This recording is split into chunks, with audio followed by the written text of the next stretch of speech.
Sally, Mark Kelly, Martha McSally, Mark Kelly, Joe Biden, Joe Biden, Joe Biden, Joe Biden, Joe Biden, Joe Biden, Joe Biden. You know, I only saw like one Donald Trump ad per like 10-minute run of these ads.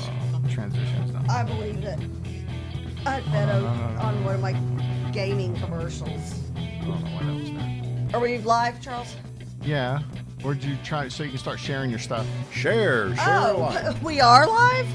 Yes. Can you tell me that next time? I thought good I morning did. to He the said go ahead and crew. go live. So I went And live. good morning to the crew.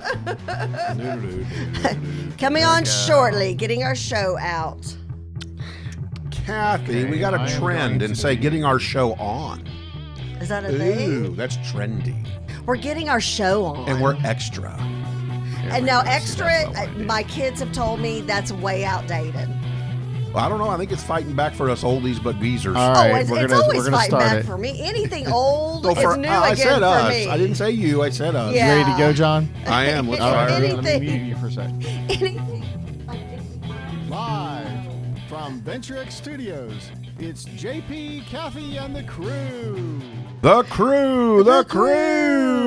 Good Yes. morning. Good morning to the crew. Happy Ew. Wednesday. Is it Wednesday? I don't No, even it's know what Friday. day it is. Today's okay, Friday. awesome. From now on, I have declared that every day is Friday.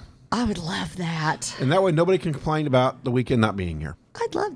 We're going to start doing that. Every day is Friday. Every day's Welcome to Friday. JP and Kathy and the crew, where every day is Friday. Every day's Friday. We love that. Okay, so JP and I were talking about like words, and y'all have heard us use words that are and are not hip, such as the word hip. And then, like words, I've decided that whenever I learn about a word and I say it to my kids, it automatically becomes uncool, like extra. Extra. Or like epic fail. You know, Epic fail I was still another. like that. I like that. I though. do too. I like that. I do too. So welcome to JP, Kathy, and the crew, where every year is 1992. Yeah, I like epic fail. I don't know. Totally tubular can go away. But I like epic fail. Oh, I need to drink coffee. Well, good morning to you. If you are awake with us, and we hope you are, we've got Mark Reid coming in studio. He is the Collin County Republican Party chairman. So he'll be reporting on local numbers and talking about state and national as well. We have got, obviously, lots to talk about with the election, which a lot of unknown factors nationally. So we're kind of still, everybody's still waiting. First of all, before you go any further, I'm going to stop you mid-sentence. Because we have Dr. Good. No. Well, that first of all, I don't ever get to stop you mid-sentence. That felt pretty good. Now I know why you do it to me. So I'm going to start doing them. I like that. That was good. It's fun. That felt good. You're so excited to say something that you just can't stop yourself. Right, and that just happened. And it's like I'm talking to my brother. So ask him how many times he's been stopped in mid-sentence. Oh, I'm sure. He'll tell you. So, with that being said, I want to congratulate the Victory Committee and Victory co-chairs, for their victory last night in Collin County, keeping Collin County you. completely red. Now, I want everybody to understand what I told Kathy at the beginning. I've been breaking this down. I was the Victory chair in 14 and 16, and I started warning everybody then, hey, look, the numbers are creeping up. Oh, we were warning Republicans- people, you and I, Yeah. 20 years before that. We need you out walking, and Yep. and a lot of oh no, we're fine, we're going to be fine. And then they got into the 50s, oh, we're fine. Then they got into the low 50s, and all of a sudden we weren't fine. Yep. And I told Kathy 2 years ago when she took on this role, I said, look, your victory will be to not lose a seat. I said, there are 2 seats already gone. Right now there are 2 seats. They're Democrat seats in 2 years. And so if you don't lose any seats, that's your victory. Kathy didn't lose a single seat. Her and her team. Our team was amazing, And which you so- were part of that team, JP, and thank you for that. Well, we did get Collin and his group out, which was Yes, good. results, too. yes. So we did that.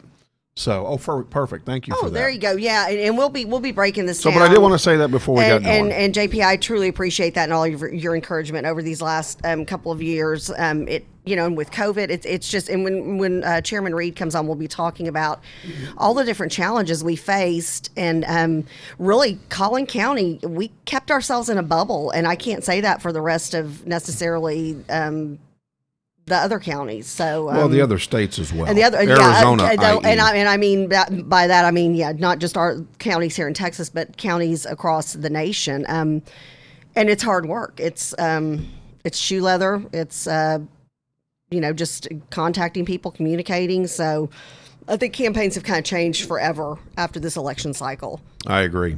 And part of Wholeheartedly. it is going back to old school. Yes. Well, let me jump on there. We've got Dr. Rebecca Good joining us. Dr. Becky Good, good morning. Hello, how are you? We are well, thank you. Sorry for keeping you waiting there for a few minutes, but I wanted to get Good some morning. of those few pleasantries out early. You are our expert, everything pub ed. You are a superintendent here in the state of Texas. And the election results are in on the statewide level anyways. On the local level, legislatures have been reelected, some not reelected at the state level. How does the election 2020 impact pub ed? So it's always hard to predict that, but what I can say based on the results right now is that it doesn't look like the control of the Texas State House will flip, right? The Democrats are still in control. And now where I can see a little bit... Are you talking about the state house?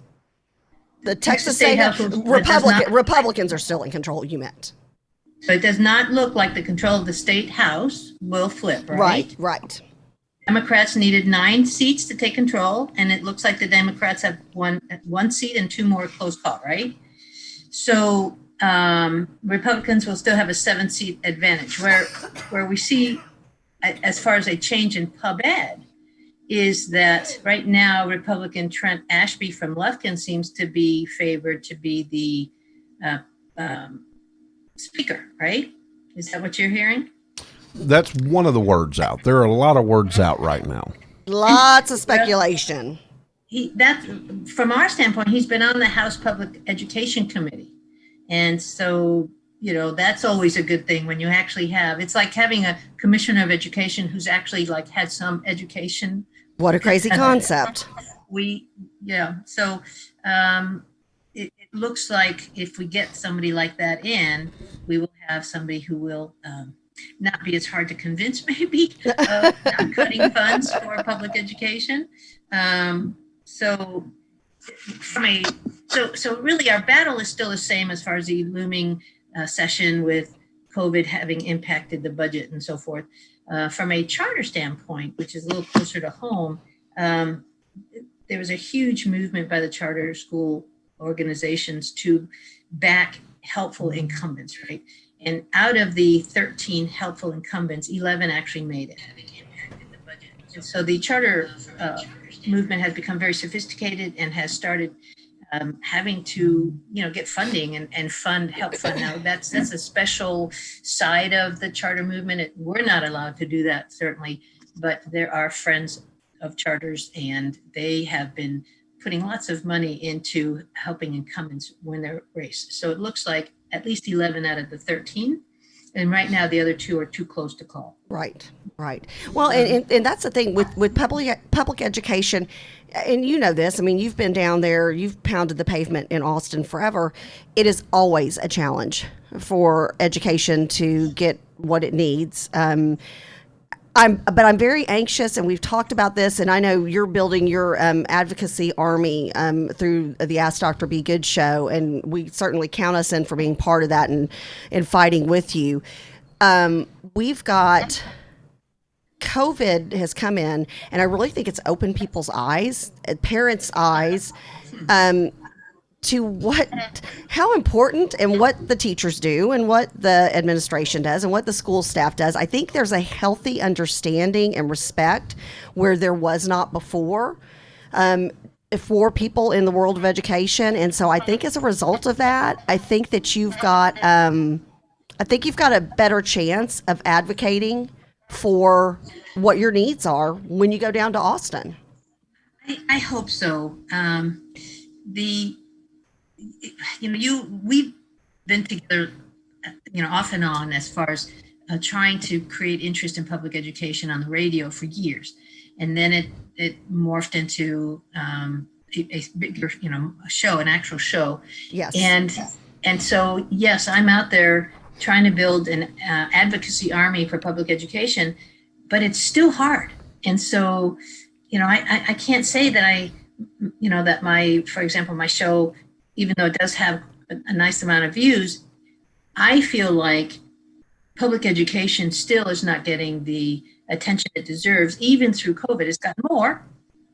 And what I can say about COVID and public ed is that it's turned things into a mess. And you have to have mess during change, Yes. right? Feeling uncomfortable, having to do different things, testing different practices. That's all part of now our world. Some adults like me like it because we understand that the outcome is going to be better, bigger, stronger. But there are lots of adults who resist change. And so the process is always... Now, that's breaking news here, and especially adults in the world of education resisting change. Dr. Good, you're the first person to have ever said that. And you heard it first here on the It's JP breaking news. But as I looked over the results, really, from a charter standpoint, we had some victories. From a pub ed standpoint, if we get Ashby in there, that'll be helpful, we hope, because public education monies will be looked at. We know that. Right. How much they value us is going to be something that is up to us, the voters, right? The pub ed constituents. Right. Yes, we're constituents of politicians, but we're also constituents of public education. Because if you think about it, every single person is touched by it and has been touched by it. I don't care if you were homeschooled or private schooled or public ed schooled, you had to be taught at some time. And now you have kids, you have grandkids that have to have schooling of some sort. This has got to become more important to more people. So, I'm always preaching to the choir, but I'm always hoping I got one more after I finish preaching this time. Well, and so keep on preaching it. Well, and you think about it, that money you spend up front in public education on your kids, and if you do a good job, and then I know one of the reasons why John's Truancy Software Company has really taken off is because, guess what? Be it online, remote, or in person, you've got to have that kid there paying attention, being part of the process. So you have to have them there.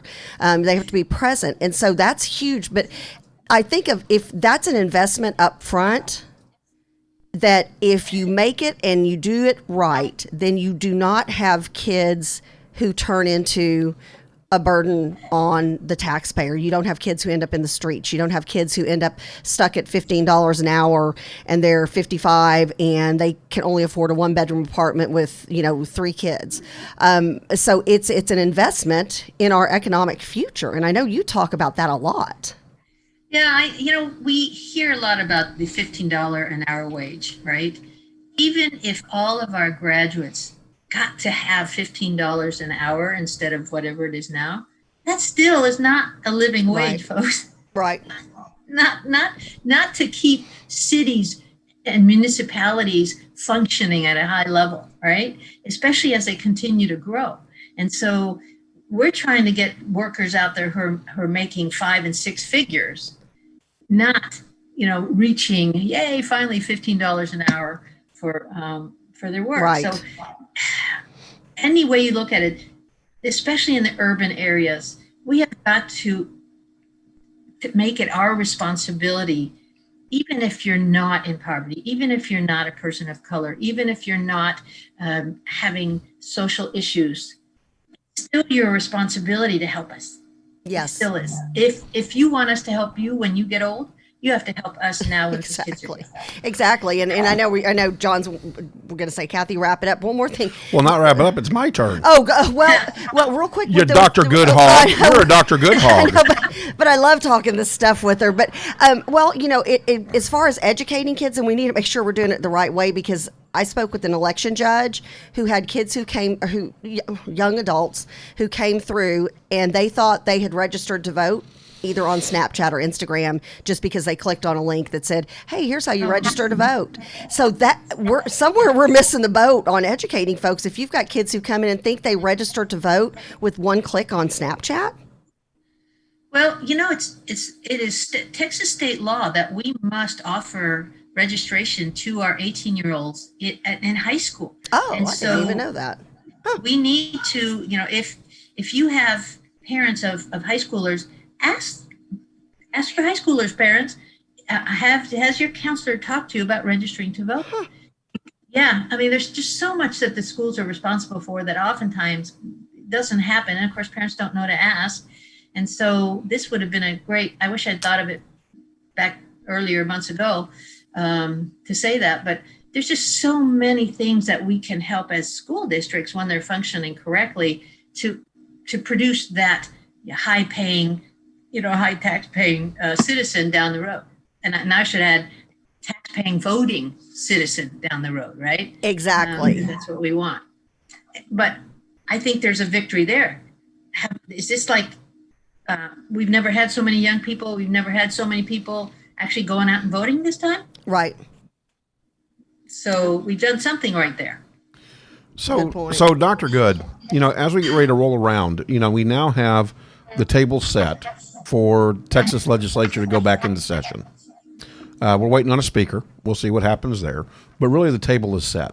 The interim session during the pandemic has been interesting. Always the business gets done during the interim. People don't realize that just because state legislatures are not in session, that they're still working during that interim time frame. What is PubEd's biggest issue to take down to the lobby, to the legislature, whether you're, and I'm talking all PubEd, whether you're an ISD charter school, online school like K through 12, or now other charter schools can do that now as a result of the pandemic. But what is the biggest issue? Well, the biggest issue is money, because we get the biggest pot. And so it's going to be very tempting to not leave that as the last place we look instead of one of the first places we look. And so it always boils down to the money, whether in a positive way or a negative way, it always does. And so that's going to be number one. I think attendance and how public education receives its funding will also have to be on the table. We no longer can just say butts and seats, right? We can't say the child has to be in school by 10 a.m. That's a state law that because of COVID, they have suspended, but that can't stay suspended. And we know that I know it, in my district, 50% are still home.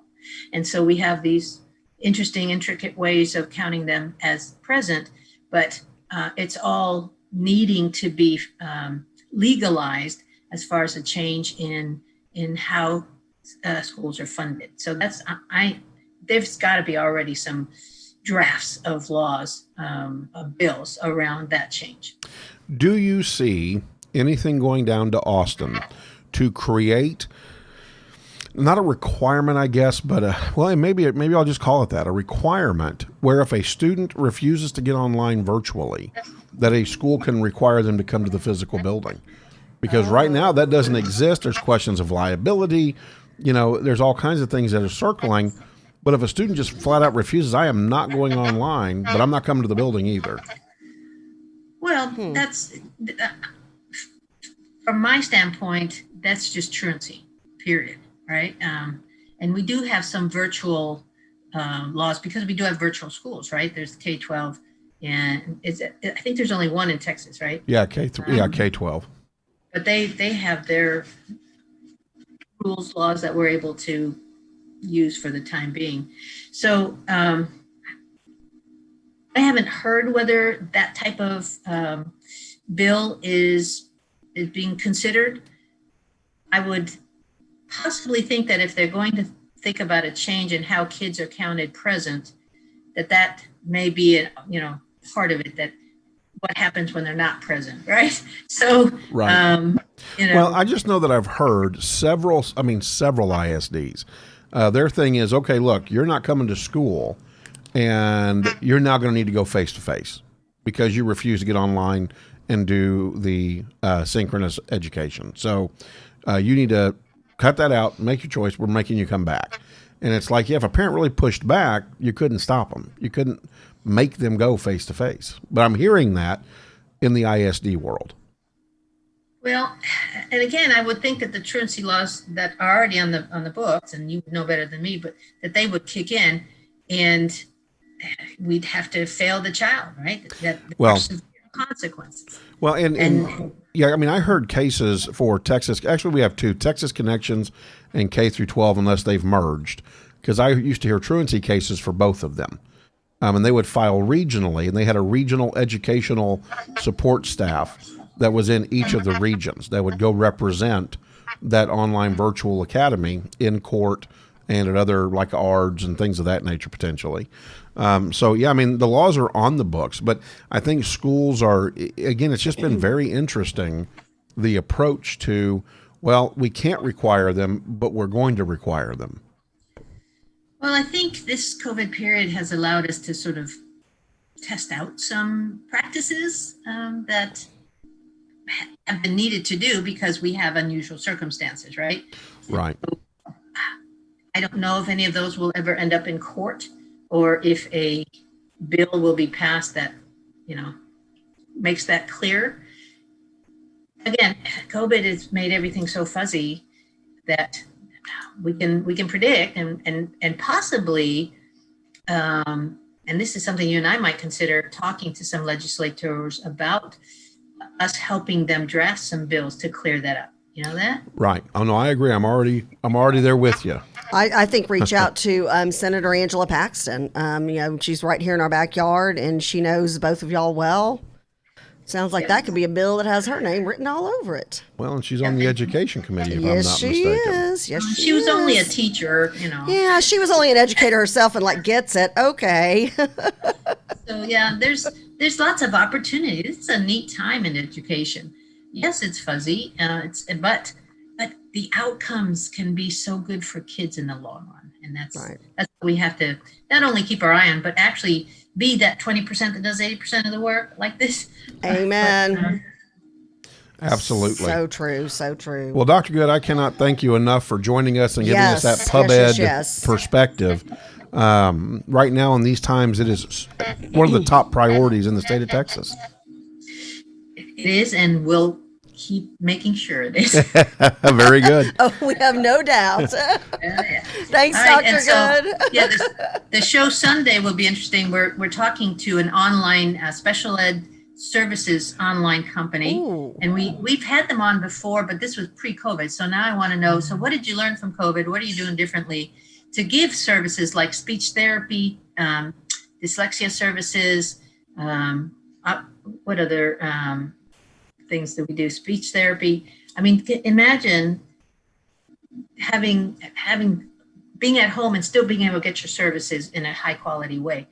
And then we'll also look at some numbers that are starting to come in now from researchers on the impact of truly scientific impact, where they're looking at summer school research and the loss of summer school versus the loss of COVID. And it's Oh, wow. Oh, yeah. That's going to be very a motivating fascinating to show.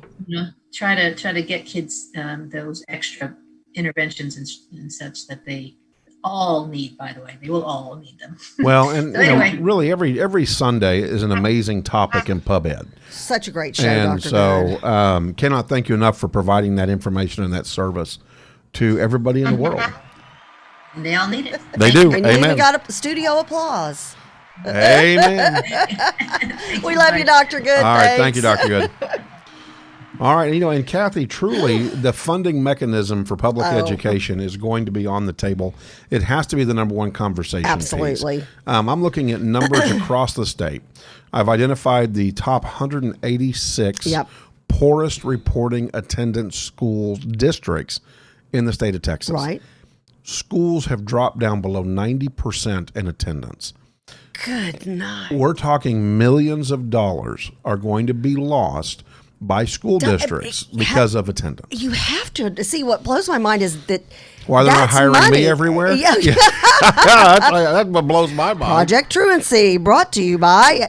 So seriously, if you are an educator watching this show, and this should be a concern to you. If you're a parent, let your school district know. Hey, what are y'all doing? Are we one of those schools? Because again, as a community, we suffer when you've got less than 90% of the kids. Well, think about it. If you're a private sector business owner and 90%, less than 90% of your employees show up to work. Heck, okay, Amazon, ginormous. What happens if, 12, 13% of their folks didn't show up for work every day? Right. Okay, so why don't we think about the same kind of impact on schools? And we should place higher priority on it because it's our kids, it's our future. Oh, I agree. And again, the dollar amounts are crazy.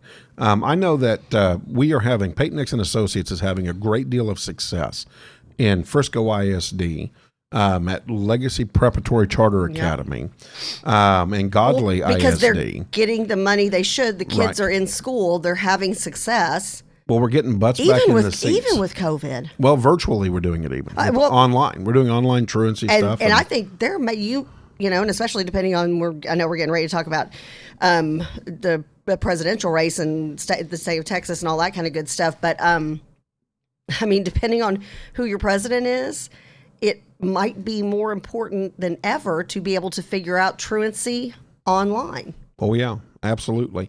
Well, we're going to bring Mark Reid on. He is the Collin County Republican Party chairman. And so we're going to get him on here in just a few minutes. Well, I say a few minutes. We're going to do this simultaneously. Yes, we've got our cameras working, so he will just magically appear on the screen. He will. While we're doing that, Collin County, again, interesting numbers. When we get Mark on here, we're going to talk about that. So in 2016, and I'm going to lay this for after the Collin County talk so Mark can hear this as well, 29 counties were blue in the state of Texas. 29. Currently, in 2020, in this election cycle in Texas, and I had this counted up, and now I'm going to have to go back and recount. We only had 1, 2, 3, 4, 5, 6, 7, 8, 9, 10, 11, 12, 13, 14, 15, 16, 17, 18, 19, 20. We only had 20 counties that went blue. So Republicans statewide gained 9 counties. Now, let's put this a feather in your hat, though. And again, when we get Mark talking about Collin County and we go past Collin County, start talking Texas, think about this. We lost Williamson County. Williamson County was a Republican county, and we'll talk those numbers. It was, Williamson County, for years and years and years, I had a dear friend of mine from the Young Republican days who was the county chairman there. Williamson County always, we would look, back when I was party chairman, we would look at Williamson County because we were comparable counties, kind of the same makeup, the same, everything was red. Wow. Yeah. Now, Montgomery County stayed red. Yes. Which is just north of Houston. Yep. But Williamson County, north of Travis County, did go blue. Yeah. And the numbers were staggering. And I'm talking about the shift because the shift was about 8 points. And that's a major shift in just a 4-year period of time. But we've got Mark Reid, county chairman for the Republican Party here in Collin County. Mark, thank you for joining us early this morning. Hold on, we got to get your mic out. Okay. There we go. Have you even slept? A little bit. Okay, yeah. Not a lot, but I think we all took a nap last night. Well, I told Kathy I went to bed at 4:45 this morning. Whew. And so his wake-up call is at 5. Yeah. Well, 5:40 this morning, 5:45, pushed to 6 a.m. Hence, I'm like, how'd you get here in a bow tie and a suit and all? I slept. Do you have flip-flops on? No, underneath? I wore my shoes. I actually put socks and shoes on. What? Yeah, I know. I was going to wear flip-flops.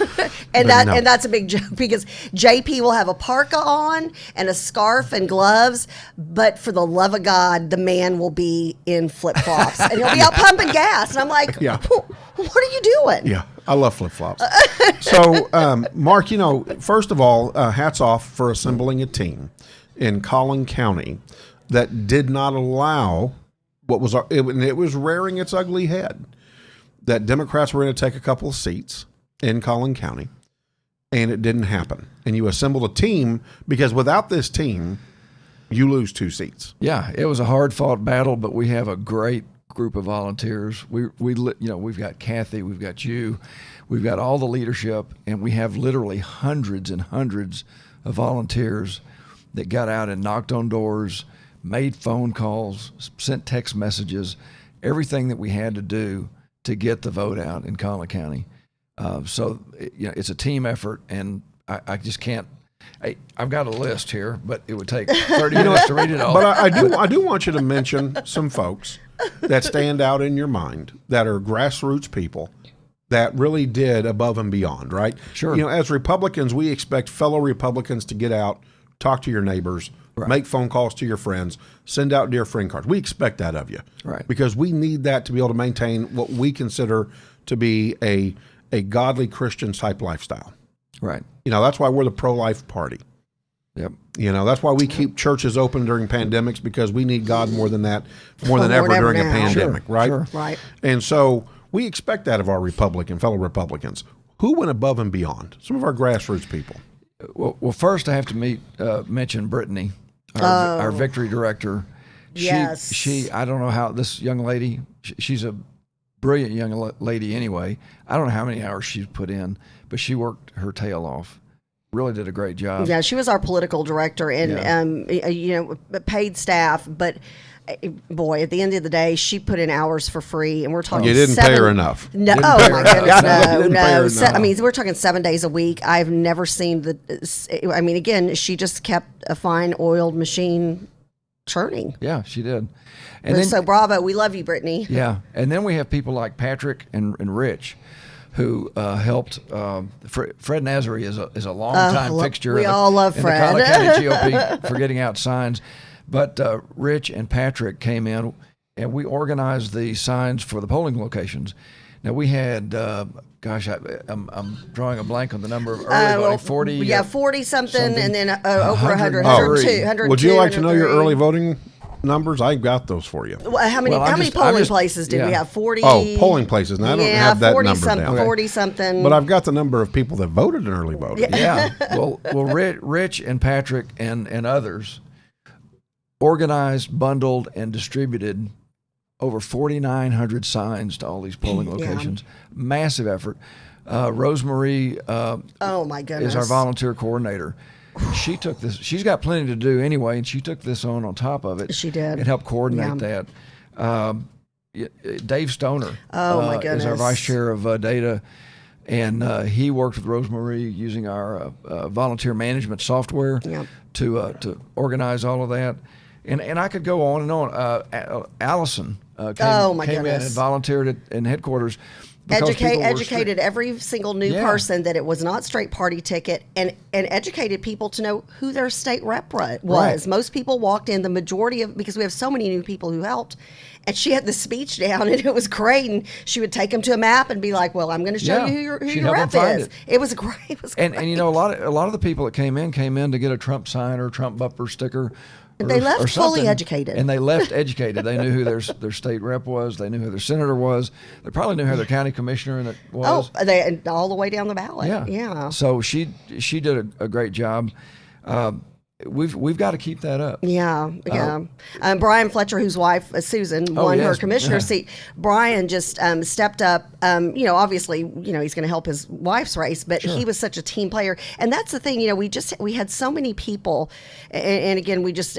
Gosh, to go on Hayden Pageant and the Young Republicans. yeah. My goodness, Connor is their current president. That.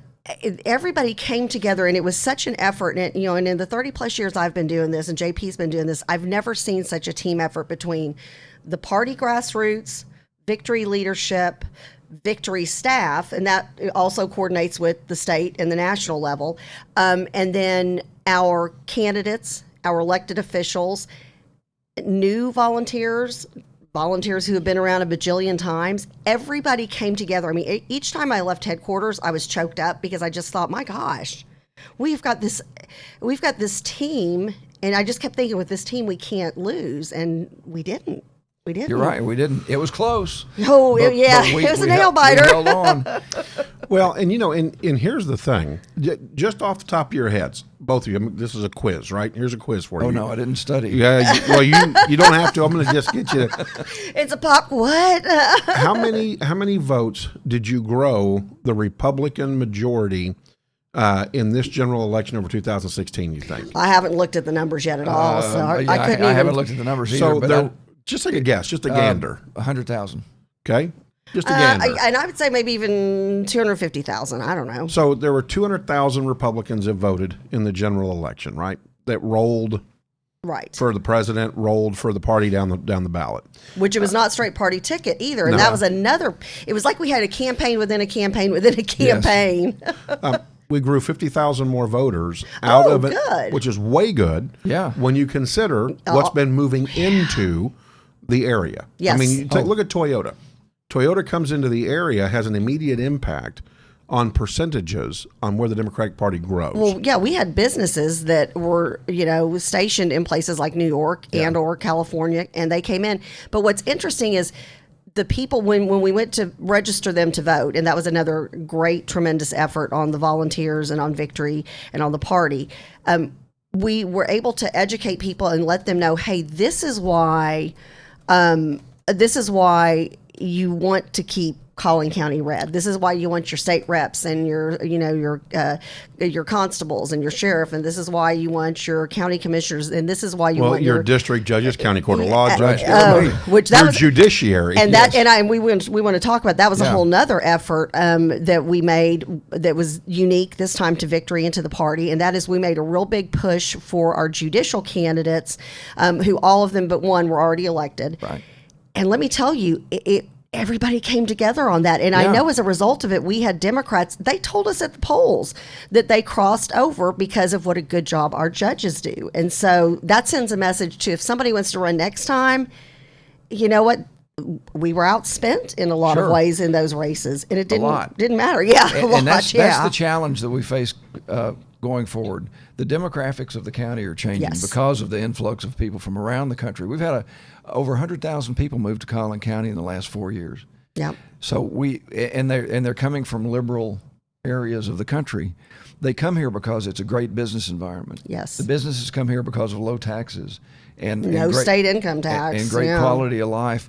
And then, but they bring their politics with them. We've got to educate these folks that are moving into Collin County and make them connect the dots to understand that the reason they're moving here is because the political environment in this county for the last 3-4 decades has been such that it promotes a good business environment. It promotes a great quality of life with low taxes. So we've got to get that message out and keep moving those Democrats from the West Coast or the East Coast or Chicago. Move them over to our way of thinking. Now we don't have to agree on everything. Oh my goodness, but just understand that limited government, low taxes, those sorts of things are what has made this county what it is. Right. And they'll destroy that if they vote Democrat. Right. So true. So true. Hey, and, okay, so I've got a prop that I actually found this when my son was playing for School of Rock, had a concert at Tupps in McKinney. Great place. It's open for business. Local beer. It's wonderful. My daughter and I were in the gift shop there, and we came across something. And I was like, you know what? I really hope we do well in Collin County, because I want to be able to pull out something that I found the other day and say, our job that we did was awesome sauce. JP, you're not even, are you? Oh, I'm sorry. It literally says awesome sauce. That's because it's got avocados in the front. I know, but awesome sauce. I think someone stole you. That's great. Well, it was funny because my daughter, we were in the gift shop, and she's like, Mom, it's your sauce. It says awesome sauce on it. And I said, Mom, I'm buying that. It's your sauce. I'm like, I am buying this because I'm hoping, and I knew we would want to have you on. I was hoping that I would be able to bust this out and say, Chairman Mark Reid, you did an awesome sauce job leading the county I'm sorry, I moved the victory. camera and it was covering up the awesome sauce. There we go. Try I it did the again. Vanna White. Yeah. So again, we Chairman go. Mark Reid, the job you did was awesome Thank sauce. So okay, sorry. We have to have some fun because we've been so serious. I should have brought my clown mask. Yes, we've been so serious, and everybody's been so hunkered down for over a year and a half, and then COVID hits. Yes. We had all these plans, and we were doing all these things and getting ready to roll out all of these things. And then COVID hit, and everything changed. The interesting thing I think I found with people and campaigning this cycle versus other cycles, because of COVID, once we started knocking on doors and going out and doing some things, I think people were so desperate to have that human connection. Yes. I mean, there are people who, I sat at their door and I'm like, this is a 10-minute conversation. Yeah. Well, early on in door knocking, I know the Fletcher campaign started early, and Brian Fletcher was relaying how we were asking, are people coming to the door? Yeah, Are they nobody's answering, are they? He's like, yeah. And he said, no. It's the opposite. People, they want to talk to you. Yeah. And they're not worried about masks. They want to talk to a human. Everybody's like, okay, come on in. Yeah.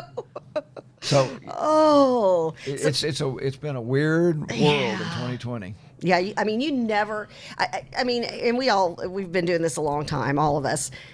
You never in a million years could have predicted how anything was going to go down. And I think it's even more of a testament to your leadership as the county party chairman as to us staying red and keeping such, I mean, those judicial races, those were not close. Now, we had 2 state rep races that were close, not as close as they were 2 years ago, though. Again, we were able to connect with the taxpayers, with the people who are the boss of the people who they just elected, and in a sizable manner. So, bravo. And we'll bravo. be doing a lot of analysis over the next few Oh, days. yes. Well, and let's go ahead and let's get into some of that a little bit. I've been looking at the numbers. I've been crunching numbers since 3:00 this morning, about 4:45 to about Before his 4:45. nap. Yeah, and so I was really curious, especially with Van Taylor's race, because for me, Van Taylor is by far probably one of the best U.S. reps that we have probably in the country. Oh, absolutely. This guy meets with everybody, talks to everybody, returns phone calls from his cell phone, hands his cell phone number out.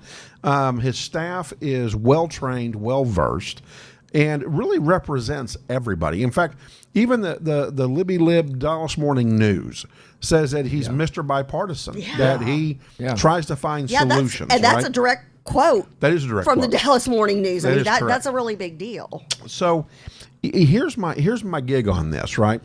So 2 years ago, 2018, I looked at those numbers. I didn't go back as far as 2016, of course. Lori Birch ran a really good campaign. She was on top of it as a Democrat, pushed real hard, had signs everywhere. Very popular amongst Very her popular.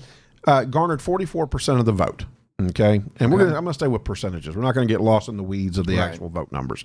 Van Taylor, 54%.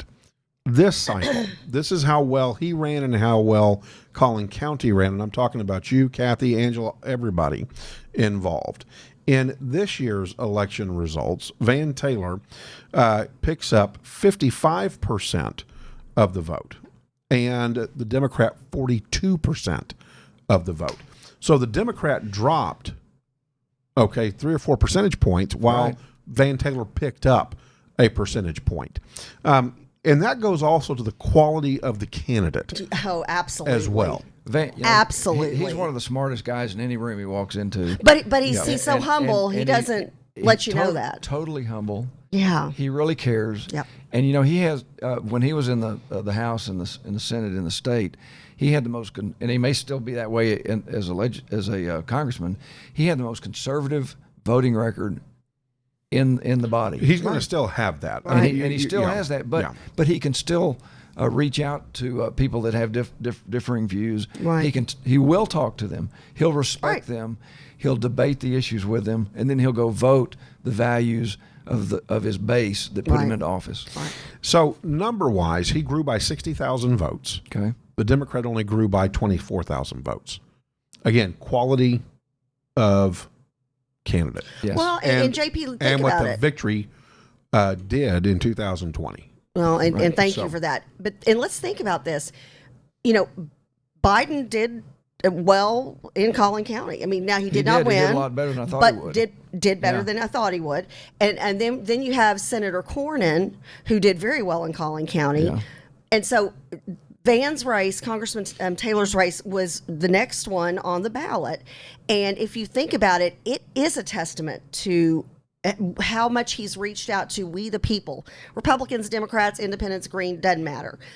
People who don't even care about politics, people who don't even vote, it doesn't matter. He was able to pull people. And it was interesting because being out at the polls, somebody would say, several people had said, I voted for Democrat, but I just need to tell you, I did cross over for Congressman Taylor. And this happened with a couple different candidates, but consistently people said, I crossed over for Congressman Van Taylor, and then they had a personal reason as far as something him or his staff did. Sure. That makes a difference, and especially because he was so close to the top of the ballot that you would have thought, a lot of people who just vote for the first few seats and then they don't vote for the local stuff, you would have thought that his numbers would have been super close. But they weren't.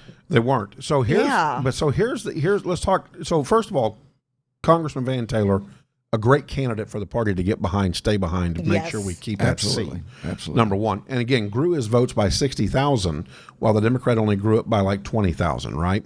So, but then let's look at the overall picture, because again, comparison to candidate versus party vote. Right. So in 2016, when you look at the votes that the president had when he ran here in Collin County, and I'm talking about Clinton, of course, Trump, and Pence, right? Again, almost the same number as Van had at 169,000. At 55% of the vote went to Trump and Pence. 38% went to Clinton.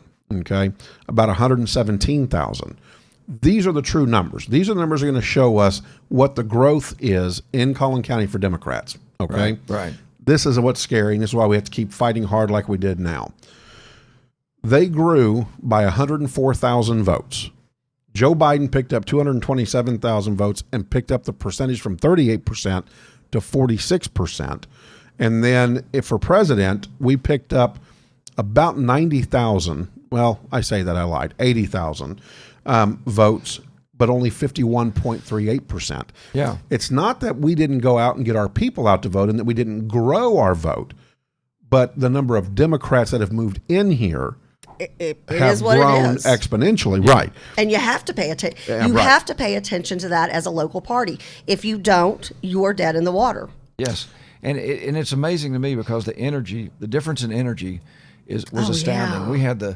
We had the Trump caravans. Oh yeah, the Trump train parades. But, yeah. but it may not have been visible, or we just didn't recognize it in our bubbles that we all live in. But the Democrats are here. Yes. And the Democrats mobilize their voters. You got to give them credit for that. Right. And we better learn how to address that. Absolutely. Or we're going to be in trouble. Yeah. Well, and I think what the number tells us is that that's going to be here. That's not is here, changing. yeah. So now it's time Right. to go back to what you said. It's time to educate and inform.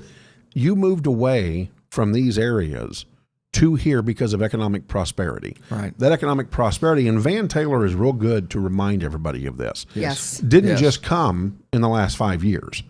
That has been Right. grown over the last 30 years. Right. The social prosperity that we enjoy in Collin County and support staffs and support programs we have here. Yeah. That didn't happen in 5 years. That grew over No. 30 years. And so I think that it's time to go out and inform Democrats, hey, you know what, you can come off your ballot. We understand nationally you may have something, but here locally, we need you to understand this is why you're here. Yeah. Right. And so I think that those numbers are very telling. And I think those are the numbers we play with moving forward, because that's what we have to start taking back down. Yes. Is start tearing down that 100,000 and build ours up over 100,000 Right. Republican voters. So I thought that was a very interesting comparison, though, Yes. that from is. those 2 years, right? And so then when we go further down the ballot, Matt Shaheen's race was one that was going to be very, very close. We knew it was going to be very, very close. In 2016, Matt won by over 2,000 votes. But then in 2018, didn't have anywhere close. near right. Biggest nail biter. Yeah. Biggest nail biter we've just about ever had. Yeah. Yeah. And That was so, tough. so let's go back and let's look at what those numbers looked like. Of course, we had a ton of things on the ballot back in that day, so it's like going through all of this stuff is fun. But here we've got his numbers. So he won. He had 34,382. His opponent had 33,991. So we're talking 400 votes. Yeah. This time, victory. And Matt, you make sure you go out there and start patting everybody on the back and shaking their hands. And he Yeah. did. Grew that number by 800. Yeah. Or by 400 to make it 800 Right. more votes. And that's in light of the Democrats that obviously came into the county because of the presidential race. That's exactly Well, and right. and they not his opponent. It was interesting because myself and another lady Sunday afternoon and evening we did. There's a whole group of us who did one last push over in Right. Matt's house district, and we were over in the city of Dallas portion of that. And even though we were going to write Republican leaning doors just to say, hey, we know you're a Republican, you voted Republican before, can you get out, and here's the whole entire slate. But when I went to some of those doors, there was Matt's opponent's flyer on their doorstep already. And so I thought, Wow. They're looking for the same voters. Yeah. So they were tapping into our folks. Yeah. So, then that makes me kind of wonder, and this is something, we'll have to determine as a party. Do we start reaching out to the Democrats? Because from what I understand, and I think this is happening all over the state and all over the country, you've got the Democrats who are the Democrats that put Bill Clinton in office, or the Democrats that put JFK in office. And then you've got the ones like Jeff Leach's opponent, who he'll tell you the police are terrorists. He's practically, he's a socialist, leaning towards being a communist kind of a thing. So their party is more divided. So maybe do we go in, and JP, you were always good at crossing over that line, and you brought Democrats in to vote for you. Your numbers at the bottom of the ballot as a JP were higher Republican-wise, because during a general election, you got the independents and you got Democrats to cross over. So do we have to get out of that bubble, like Mark discussed, and go over and say, hey, you know what? We know you don't want socialism. We know you're not a communist. So I think we may have more in common. We might not agree on a pro-life, pro-choice issue, but can we agree on taxation? Can we agree on funding public education and things like that? Well, the Democrat Party and the Republican Party used to have the same fundamental goals for the nation. Yes. We believed the same things. We just believed in different paths to get there. Right. And unfortunately, the Democrat Party, to me, has gone way to the left. They've gone to the socialism, the communism, and I think it makes it right for doing what you're talking about. Yeah, because there's Democrats out there that don't want socialism. They may want things that we don't want, but let's talk. Let's bring them to our side, because if we keep going left, we're in deep trouble. Yeah.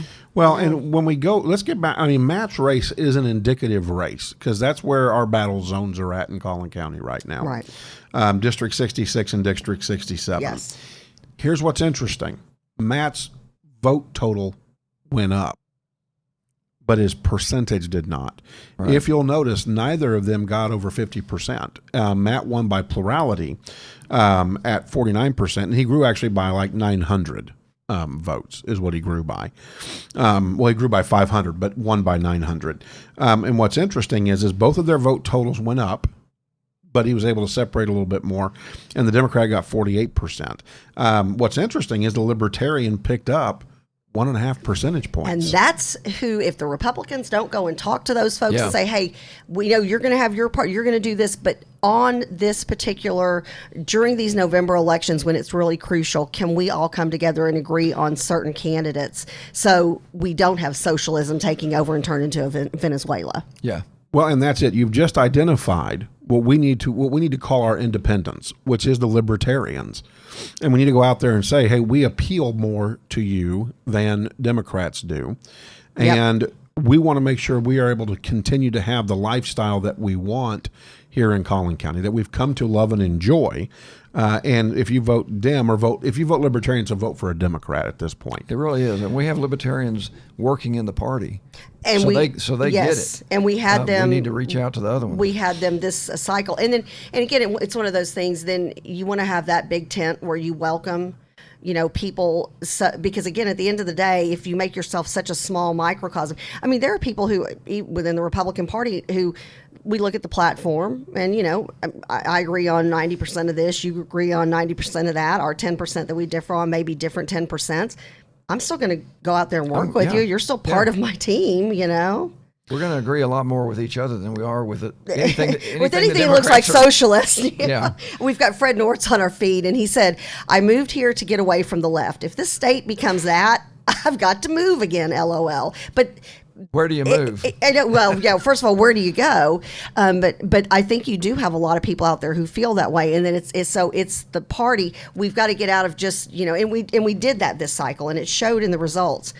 Get outside of the normal people. Like, I'll go to an event. Well, of course I want to sit and talk with JP and I want to talk with Mark because we all enjoy each other's company. We know each other and we agree on the majority of stuff we talk about. But what we need to do is we need to go to the person we don't know in the room and say, hey, my name's Kathy. What's your name? Where'd you come from? What brought you here to this meeting?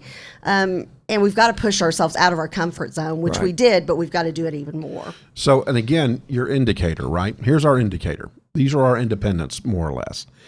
In District 89, Libertarians picked up 2.4% of the vote. And that's a big chunk. That's a bit, yeah. Well, you ready for this? It's taken the Republican out of the 60 percentile. Yep.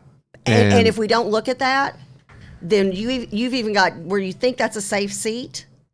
It 2-3 is cycles from here, it's not. Right, Or right. with a different opponent. It's, again, you have to think of all of that. And it's the 2% that you have to be very aware of. Yeah, that we need to court. Yeah, and in that district, that's almost 2,500 votes that voted Libertarian. And races are won or lost by a lot less than that. Yes, Oh, they are. yeah. Oh, And- yeah. And so again, we have indicators showing us that, hey, you know what? We need to pay attention and we need to go after those votes. Those libertarians are independents in Collin County. Yeah. My other target would be it is time to get out there with a message to the Hispanic community.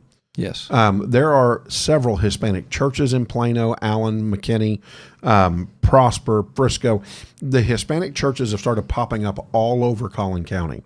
And we have got to reach out and bring, we need to share our values with the Hispanic community so that they know what they're really lined up with, that you Right. just don't vote the way that your great-grandfather, grandfather, and father voted. You need to realign You're where you right. match up. and that's a tough thing. That generations of voting the same way is something that hard to overcome. It's hard to work. I think it takes a long time to work on it. But it's one of those things that we have to continue to make that effort. And speaking of another volunteer who was just stellar and who had a huge impact in the Hispanic community, Maria Garcia. Yeah. And she's even on a billboard right now as a Latino supporting President Trump. Ginormous billboard. Her and several of our other volunteers from the Hispanic community. And it's at Spring Creek and 75, I think is where that so, billboard yeah. is. So we've made inroads. Now during session, we need to say, now here's what this is about. Here's what this is about, kind of a thing, because it is tough to overcome somebody saying, well, I'm voting Democrat because my parents did, my grandparents did, and sometimes you got to switch. Yeah. Cleo. We've got Accept, press 1. we've got Cleo on the line that's called excellent. in. Accept, press 1. Accept. Okay. I'm going to accept. Cleo, another one of our outstanding volunteers, did a phenomenal Oh, job. it hung up on her. Oh, we're sorry, Cleo. It said press 1 to accept her. I pressed 1. See, now JP just accidentally updated his phone. Oh, Apple did. I did not. Okay. His phone was accidentally updated. Cleo, call in again. I pressed 1 to We accept love you, Cleo. Charles, did it come in over there or no? The show phone number? Let me go. Cleo, we're going to pop the show phone number up. Call the show phone number up. My phone has been acting. Wait, well, let's try this again. Here we go. Here we go. I got her. Okay, Oh, you got yes. her. All right. Got her. Hello. Hey, Cleo. Cleo, good Hey, morning. how you guys doing? So We love you. Cleo had popped in on the feed, and she had talked about how it was at the Elections Administration office last Oh, night. yes. And so I told her, call in at 8:30. Yeah. I wanted Oh, to hear about this. I was talking about how I was at UTD. Oh, Well, either way, gotcha. doesn't matter. Okay, well, Talk you- about that because I want to hear about you were that. part of the Yeah. you were part of the mix that actually saw the ballots. Well, yeah, I was the election judge Yes. at UTD last night. So But talk I mean, I about do that. know someone, if you want to, who's actually done the ballots, and that is Lisa Babb. You know her. We need to get thanks. Lisa on because they have. I know Neil Katz and Lisa Babb, who are two of our ballot board members for Collin County, and this is something I want to talk about when we talk about the national races. The fact that we've got states and counties that don't have their information ready. Our folks, I want to say Neil said that he and his team since October 15th had put in close to 150 or a little over 150 hours before Election Day. And what Neil was feeding us, saying the last report was coming out, what was that, 12:30 or 1 o'clock last night when we Yeah. got our last Yeah. text message from Neil, and he was still in Still there. McKinney. I do. That's a great point, Cleo. We do want to talk to Lisa Babb from Plano Republican Women and Neil Katz. Yeah, because like these other states and counties, to me, why don't they just have a final, well-oiled, fine-oiled, whatever you say for that machine like we do, and we would have the results right now. Yeah. So what did you see, Cleo? What were some of the oddities, and were there a lot of provisional votes this time around? Yes. Yes, as always, at UTD, there's a lot of provisional votes. The only thing that was unique this time is we had 2 poll watchers, And they really questioned like a lot every time we did a provisional ballot. Why are you doing this? Why are you turning this person away? And I'm just like, we're not turning them away. We're allowing them to do a provisional ballot. You've got a situation where, you know, this one guy had 3 different addresses that he was trying. We literally entered 3 different addresses into the computer. Wait, what? Thinking, do you not know where you live? Wait. Wow. He is as confused as a goat on AstroTurf. JP's favorite thing. Okay, so seriously, like 3 different addresses? No, I'm not kidding. I mean, even, What did his driver's license say? I felt sorry. I mean, I felt sorry for the clerk that was doing it because we had so many provisionals. We were just basically on the phone all night to the judge's hotline. But this one guy, I mean, I was starting to feel a little irritated with it because it took us over an hour and a half to finally figure out every last address he gave us was not going to work. Some Google couldn't find. And he goes, no, this is where I really live. And we're like, come on now. What did his driver's license say? He had a Texas license. He did, Oh, but the problem is, at least we're in the right state. It had a different. It had a different address from the one that he said he lived at, and then he says, "Well, maybe I'm registered under my, my last one," and it's just, I don't know. And even his last address, he tried like 3 or different combinations of one address to get it right, and it just wouldn't go through. Yeah, this is why I asked Cleo to call in because one, their poll watchers were challenging almost every provisional ballot. And then the craziness. They asked a lot of questions, and they just wanted to know, literally, how come this one is wrong? And it was just things like some of the kids, they did, I guess you say they got they got it in too late. And it's just like, it was received by the middle of October. It was just way past the deadline. Yeah. And the kids didn't understand, and they were very upset. Others were basically told by their professors, you have the right to vote. Don't let them turn you away. So even though they had never registered to vote, they wanted to come in and do it anyway. And a lot of them, it was just a huge problem. And some actually were registered, but the majority of them had been registered by their parents when they were 18. So they were like, counties way, way, way, way far from, Collin County, some over 300 miles away. And they didn't understand that they were registered in the county where they grew up, and they had never changed it. And they should have done either mail-in vote. Again, you have to coordinate those efforts ahead of time. And I think it's interesting, and I can't wait until all of this is done so we can look at that youth vote and look at who tried to vote thinking they were registered on Snapchat, who tried to vote not realizing, I need to vote in the county where I'm registered. And something you said about, some kids were upset, and I say kids because they're young enough to be my kids, but, we're talking, 18 through like the 22, 23-year-old age. Exactly. So these are the kids who have grown up in the participation trophy generation, the instant gratification, I tap on it and my phone automatically gives it to me. I order something, it's on my porch within 12 to 24 hours. My parents drive me somewhere, and even though I am the worst player on the team, I walk away with a trophy. Yeah. So these kids think they're entitled to, well, those rules don't apply to me. I registered, so mine should count. I tried, so let me do it anyways. Yeah. And that's part of something that's wrong with the youth of today. That was a big problem, and the kids didn't understand that, a lot of them, because they go, well, my mom mails me my voter registration. I says, okay, well, that's in blank county, that's on the Panhandle. That's down in Houston. And you're not going to make it in time. You're nowhere near here. Yeah. Well, Cleo, thank you so much for serving as an election judge. Yeah. And that is not an easy job. And actually, that's something I'd like us to. Oh, it was not. I got yelled at, and one girl even burst into tears. So there you go. Well, and you're there. I mean, that ends up being, I was going to say, that ends up being, a 16, 17, sometimes hour day. And you're on the whole time. So thank you for your service to the party, Cleo. We really appreciate you. And thank you for being such a big part of the crew. You're welcome. Bye. All right. Thanks, Cleo. Thanks for calling in.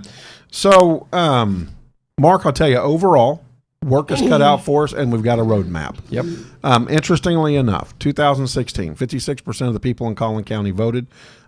We grew about 160,000 new voters in Collin County since 2016. In 2020, 75%. I was wondering where we were taking 75%. So we did hit that. Wow. Yeah. A little over 75% of the people And that- registered voted. And that is so great. I wish we could get that every year, every election in this country. Yeah. People walking out with a purple finger that we used to see Yeah. from, Right. from Yeah. the Middle East.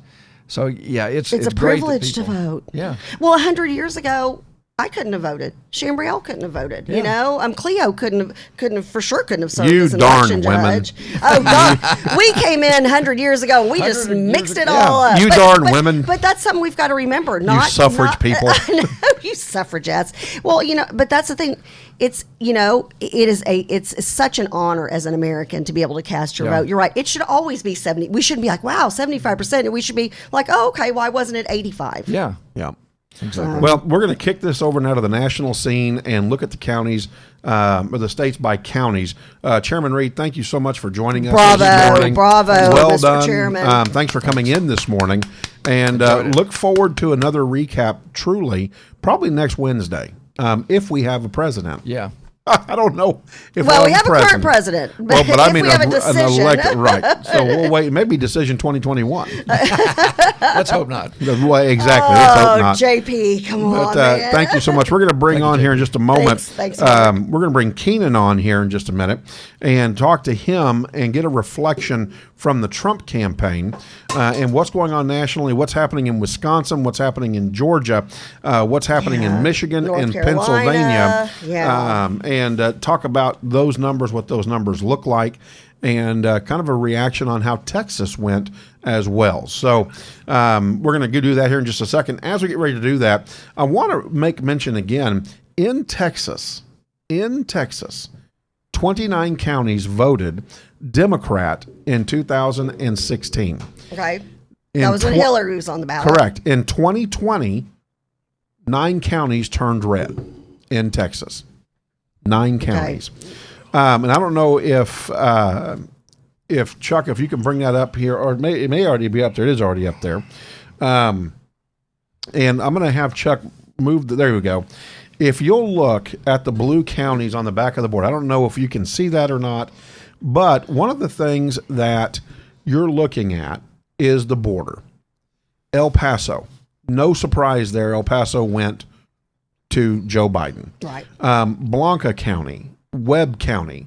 The surprise out of all of this is going to be Williamson County, the closeness with Montgomery County, because even though we stayed red, we were not where we were at. And they had a huge turnout machine. We were always competing for highest Republican percentage turnout those last few days of early voting with Montgomery County.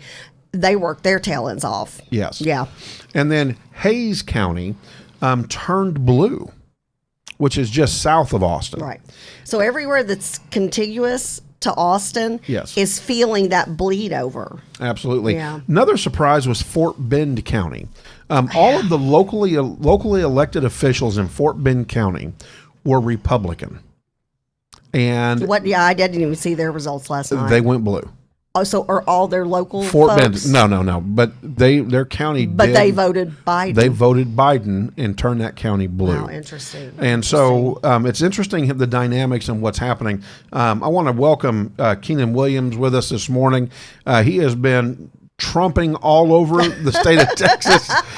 We're just glad to get him. I know he's tired this morning. We love you for coming in, Keenan. So I just want you to know we share in your pain.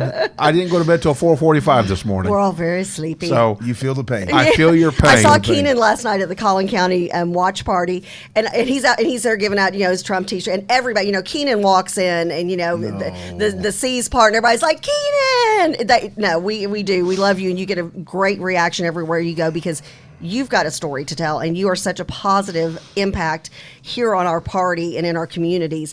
But he comes in, and I was like, now remember, 8:30 tomorrow, and he goes, morning. And he went from all smiles like Keenan always is, and he goes, yeah, morning. And I'm like, I love you, Keenan. Yes, okay, goodbye. So Keenan, tell the crew what your part is in the Trump campaign, and what are some of the things that you did in the last week leading up to Election Day.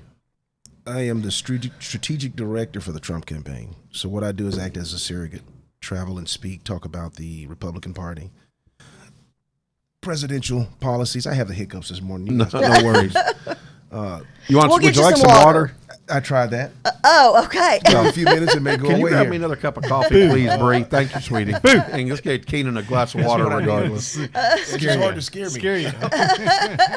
I've been through a few things. Oh, okay. I don't know if we got a clown mask, maybe. Would Oh, does yeah. Are you clowns afraid of scare you? clowns? So I- anyway, so And I educate people. Yeah, yes. And that the education part to me is the most important part. Absolutely. Yeah, absolutely. And not just educating the other side, but educating the Republican Party. Yeah, Because there's so much that we have been missing. you're right. That when we talk You're about right. states that we've lost, when we talk about cities, counties turning blue, America's about freedom, and everyone enjoys the freedom of America. right, amen. That means that there's not anyone that we see that really shouldn't be a Republican. Right, Because they're enjoying the benefits of the Republican policies. Right. absolutely. That's true. Does that make sense? Oh gosh, That- yes. And you Yes. know, and Everyone's you enjoying the and benefits. you do. You're so eloquent at saying that the rest of us need to take a lesson on how to talk. And there's a way to convey that. Yeah, yeah. And it starts internally. It starts with making the decision. What is my purpose? What is my goal? Yep. What is Yeah. my intent? Yeah. Is it just about me? Am I trying to prove my point? Or am I really striving to set people free? Right. That's a good point. Here's I guess my question is, Keenan, to you, will there be a strategic meeting after all of this is said and done with different directors throughout the different states? Will you guys do a big Zoom call, conference We call? communicate constantly, weekly. So- We always have calls. We're always all on the same page. That's what our goal is, to deliver. We don't necessarily deliver the same message, Right. but we do have a common focus Okay. for the week, for the month, for the day. Things that are being handed down from DC, and then they say, okay, we want to focus on this. We do a lot of TVLI training, Trump Victory Leadership Initiative training. Okay. Within that training, there's a lot of information. And you sort of have to find your sweet spot, that place that you fit in, that you can really connect with. Right. Well, and being true to who you are, and I know a lot. And before we, and I know JP wants to do a deep dive into the numbers, but Keenan, your message resonates. You've got a very unique story. So people are looking at you. You're wasn't unique, it was happening. you're a good looking guy. You're charismatic. You're articulate. You walk into a room, everybody's like, oh, who's that guy? I want to be friends with him. Everybody's wanting to get their picture with you. Your life a few years ago was not that way. You weren't you weren't brought up like everybody's like, oh, so he probably graduated from some fancy high school and went and got some fancy diploma, and he's They just know and I he's went to Harvard. Yeah, I'm a Harvard graduate. Yeah, I'm a Harvard graduate. Yeah. So, but what is your story? Let's talk about that a little bit. Do we have to? Oh, just a wee bit, because I think you're such an inspiration to people. Well, you know what? I don't mind sharing. Sharing. Can you guys tell I have the hiccups? No, not at all. Good cover. You're just interrupting yourself. I think that those are plausible, deniable pauses. Okay, gotcha. Okay. I like that. Great justification. Yes, it's for emphasis. See, that's you go. that's an educated individual. Yeah. I would never JP say knows that. his stuff. Deep thoughts with John Payton. Yeah, I think as my mother would have said, you're full of it. Right, Yeah, right. Thank you, Cheryl. Bree, thank you. Bree the intern. Bree the intern, everybody, who will have her own podcast on the JP, Kathy, and the Crew Network here very Absolutely. soon. Wow, okay. Bree, Yeah. turn around and say hi to Watch the camera. Find the watch camera. this You got to girl. find it. You're not on the camera. Say hi to the camera. Where's it at? Say hi. That's Bree the intern. That's so funny. Cole McKellar, you got to tune into her show and have your daughter tune in. She's amazing. Bree's going to have a great show. The purpose of me ever sharing my story Right. is to empower people with the understanding that all things are possible. Absolutely. Not something, Absolutely. but all things are possible. Yes. Your destiny is determined by your decisions and choices. Yeah. Not the color of your skin, not your culture, not your parents, Right. not whether you're born rich or poor, black or white. The geographical location of your birth, you can't control those Right. things. Right. And so I also tie it in because I want people to know that it's because of being in America, Yeah. a person like me of who I was can become who I am. Absolutely. The Constitution, being 231 years old, has built-in redemption. It's Amen. in there. The Constitution itself has an opportunity built in it to where, as an American, we all have the opportunity to become successful Right. every day. Yeah. to pursue life, liberty, and happiness. And so coming up in a very rough environment, an environment home full of toxicity, doesn't mean that my parents are horrible people, excuse me. They just did the only thing they knew to do. And so real quickly, very toxic household, parents fighting, arguing, mismanagement of a lot of things. But my father was a very hard worker. So was my mother. Right. But by 1986, I quit high school. With 2 weeks left in high school, I had a knee injury, coming off of being a preseason blue chipper, All-American football player, and then my dream was shattered. You know, it's like in life sometimes those plans that we have just don't come to fruition. They don't come to fruition, and so you know when that dream was shattered, I didn't know any other dreams. Because growing up in the hood, you know, being where the black people were, you know, I don't mind doing an ebonical translation this morning.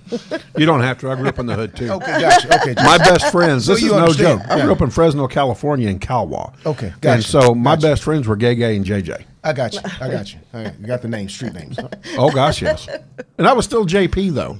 I wanted like a Hey still, name. yeah, I wanted like a J Hey Pepe. No. Right. No. Jay. I had a friend named Pepe.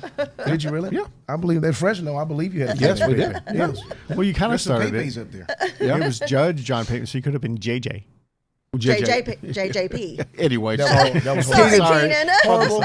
Keenan, Bree, get that guy. hey, Yeah. he's white. You got to forgive him. Oh, Lord have mercy. He'll be all right.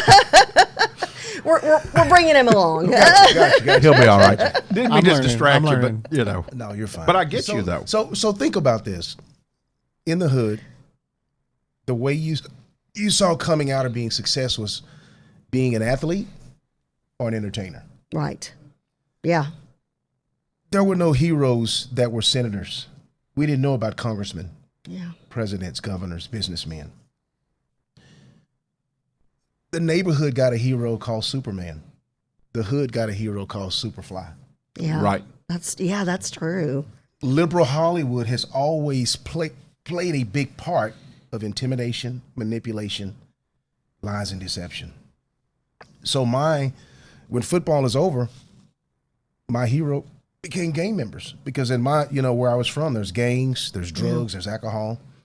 Quit high school, parents got a divorce at the same time. And 2 weeks prior to graduation, I quit, joined the gang. When I joined the gang, got in and started moving very fast. So from 86 to 93, 87, I started selling crack cocaine. Wow. From 86 to 93, I was shot 6 times, 2 different occasions. I was arrested over 45 times. From 89 to 93, from being addicted to drugs, I was homeless for 4 years. So sleeping in houses, no lights, no gas, no water. Waking up beside people that I had never seen in my entire life. No friends, no family. Not even looking in a mirror for 5 years. Wow. Who would ever want to see what they thought they would never become? Right. Because in my heart, I was still the young man who had a dream of becoming a professional football player. Right. So after 7 years of going through that, I got arrested for prison. Went to prison for 6 years. I was arrested for aggravated robbery, deadly weapon, bodily injury, unlawfully carrying a weapon, terroristic threats, forgery, assault. I had a ton of charges. And just for the record, I always tell people, I had a lot of aggravated robbery charges, but I didn't rob regular people, I only robbed drug dealers. So I was an ethical robber. You know, I had a little etiquette about my that robbing makes skills. sense. Okay. Yeah, I mean, I drew the line. I didn't rob regular Deadpool, people. I right? just, Deadpool. Deadpool, absolutely. Robber with ethics. Yes. You had to have some ethics out there in the Come streets. I wish there were more like you. Right, I get it, but that's why I kept getting shot. They didn't call the police. They just shot. Right. Gotcha, yeah. But in 93, when the road ended, there was a detective, and they were all looking for me. And I'm going to say his color because I want people to understand the scenario. A white detective who was looking for a black man. Yeah. I called him. I said, I know you guys are looking for me. and I asked him a question. I said, would you give me 24 hours to spend with my family? Because I know I'm going to be going to prison for a long time. Right. And he says, I'm going to do something I've never done. I'm going to give you 24 hours. Wow. I'll promise you that no one will touch you. I will let all the police know not to touch you. And he did that. Wow. So he handed me responsibility after being on drugs and alcohol and the jails and gangs. For the first time, someone trusted me. Yeah. And he saw the human being inside of me. So he was not a white police officer chasing a black man because he was black. Right. He was doing his job. That was so impactful to me that all through prison, I couldn't help but allow his words to resonate in my heart. Yeah. Of, I will do that for you. And so 4 years into prison, still in there, gangs, drugs, violence. I did what I said I would never do. I accepted Jesus Christ as Lord and Savior because I didn't like Christians. I thought Christians were horrible people. Oh, wow. I thought they were selfish people because when I was homeless and there were so many days that I would be on the street corner with no shoes. I mean, when I went to prison, I didn't even own a pair of shoes. Wow. Hairs all over, hadn't had a bath in months. Periodically, I go to the Salvation Army and get a meal, I was homeless. Yeah. But the Christians impacted me in such a detrimental way because when I would be on that corner, I knew it was Sunday because they had the nice clothes on. And they were going to the place with the cross on top. Yeah. And I didn't know anything about church. Surely didn't know anything about Jesus Christ. And they would lock the door on me. And I can remember, I could still hear how a door locks.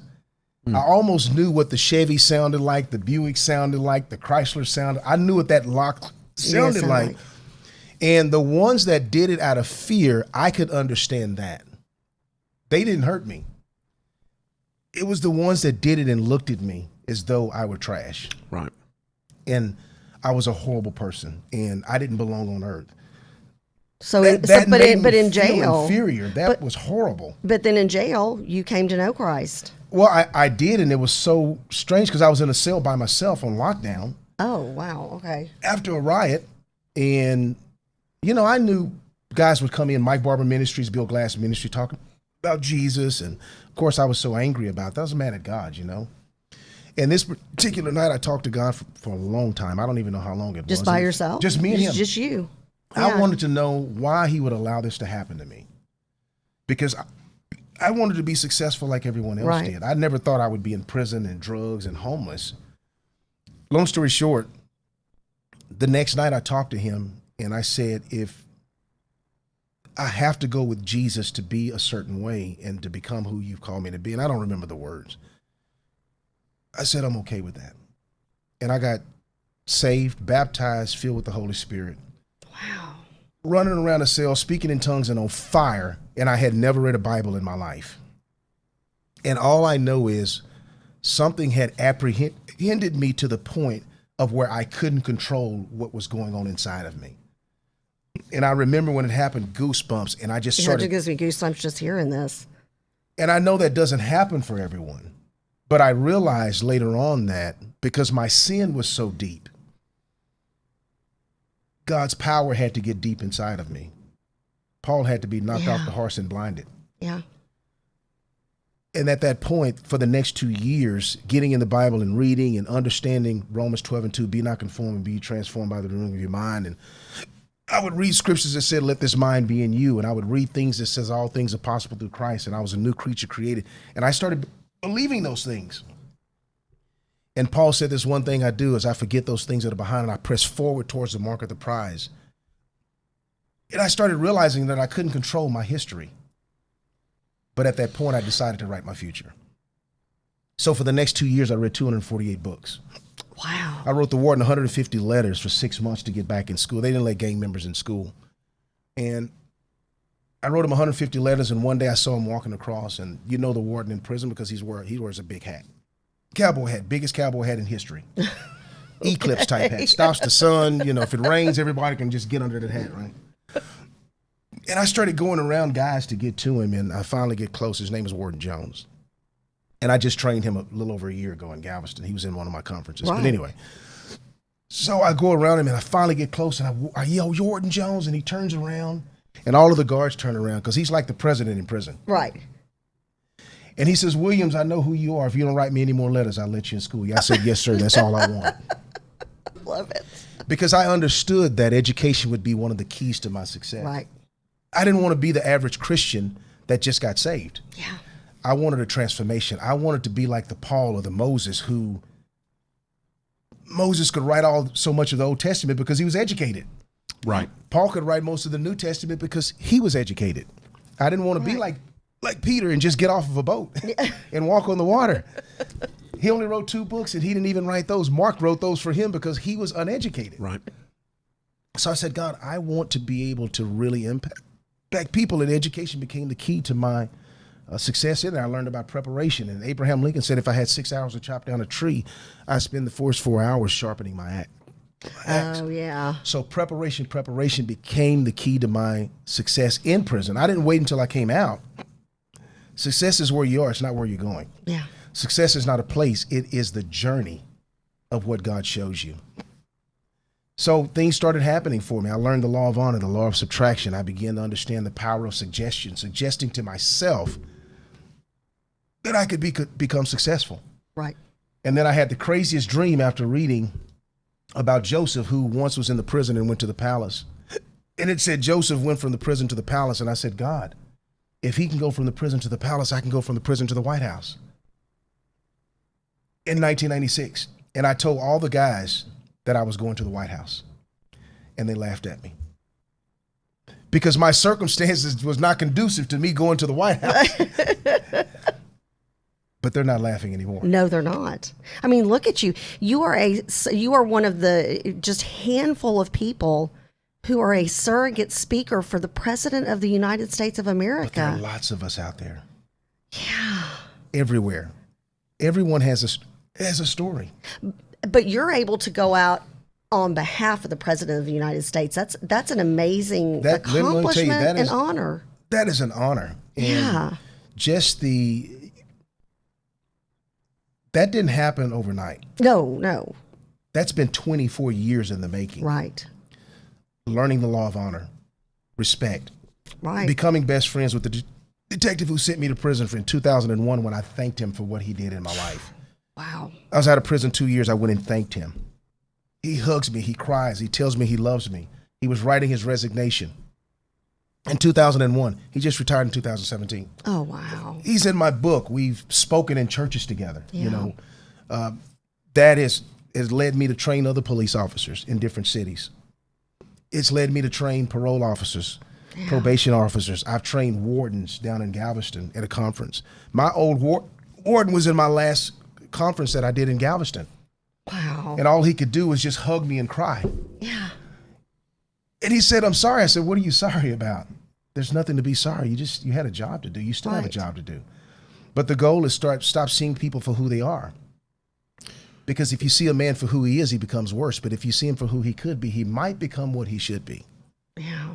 Yeah. And that's so true. But that's the American dream. And this is the American story. This is what we can accomplish in America. And what anybody can accomplish. Not it doesn't just me. matter. I'm not special. Yeah. I am not special. But we also have to learn, Kathy, as Republicans, we have to quit offending people. Yeah, I agree. You can't win who you offend. Agree. When criticism begins, your influence ends. Right. So if I really want you to experience what I'm experiencing, then I don't want to offend you. I need to understand your ignorance. Right. I need to understand your emotions, how you feel. You don't know that person's story. I don't know your story. From. I want you to get that out, and then we can have a conversation. Well, then you build trust and you build rapport, which I mean, JP had to do that for 28 years on the bench. You can't impact somebody's life unless you build that trust. Well, okay, so let's talk about this because I know JP has been analyzing numbers like nobody's business. Look, on what 25 minutes of sleep. He's on the numbers now. 28. Yes. Well, he's such a joke. He's such a joke. I love it. Yeah, you can take the judge out of the courtroom, but not the courtroom out of the judge. Yeah, something like that. Well, okay. I don't know. I'm trying You're to do asleep. the analogy with We're going to wake you up teacher. here. More coffee. Yeah, Kathy, take a nap. More coffee. And here's the thing, right? And we don't want to leave this taste in anybody's mouth. Republicans aren't bad. No, They're Republicans are amazing great people Yes. with great values and Who love our country. Who love our country. Yes, and we're fighting for that. And so it's more about getting out and extending our hand to educate others on Right. what our values are. Yes. Because our values will generally match up with the majority of Americans. Probably 75 to 80%. Easily. And this is where I was going with my earlier question. 95% of minorities. Right. Well, yeah. again, you're getting 95% of amazing. minorities are conservatives. conservative. Yeah, you're pounding the nail here, and this is where I wanted to go. First of all, I want to take a quick station identification break. This is JPKC Network. The one and only. That's right, the Yeah, one and the only. one and only. Thanks, Keenan. You are. Thank you for joining us for the JP Kathy and the Crew Show. We come to you live Monday, Wednesday, and Friday from 7:30 to 9 a.m.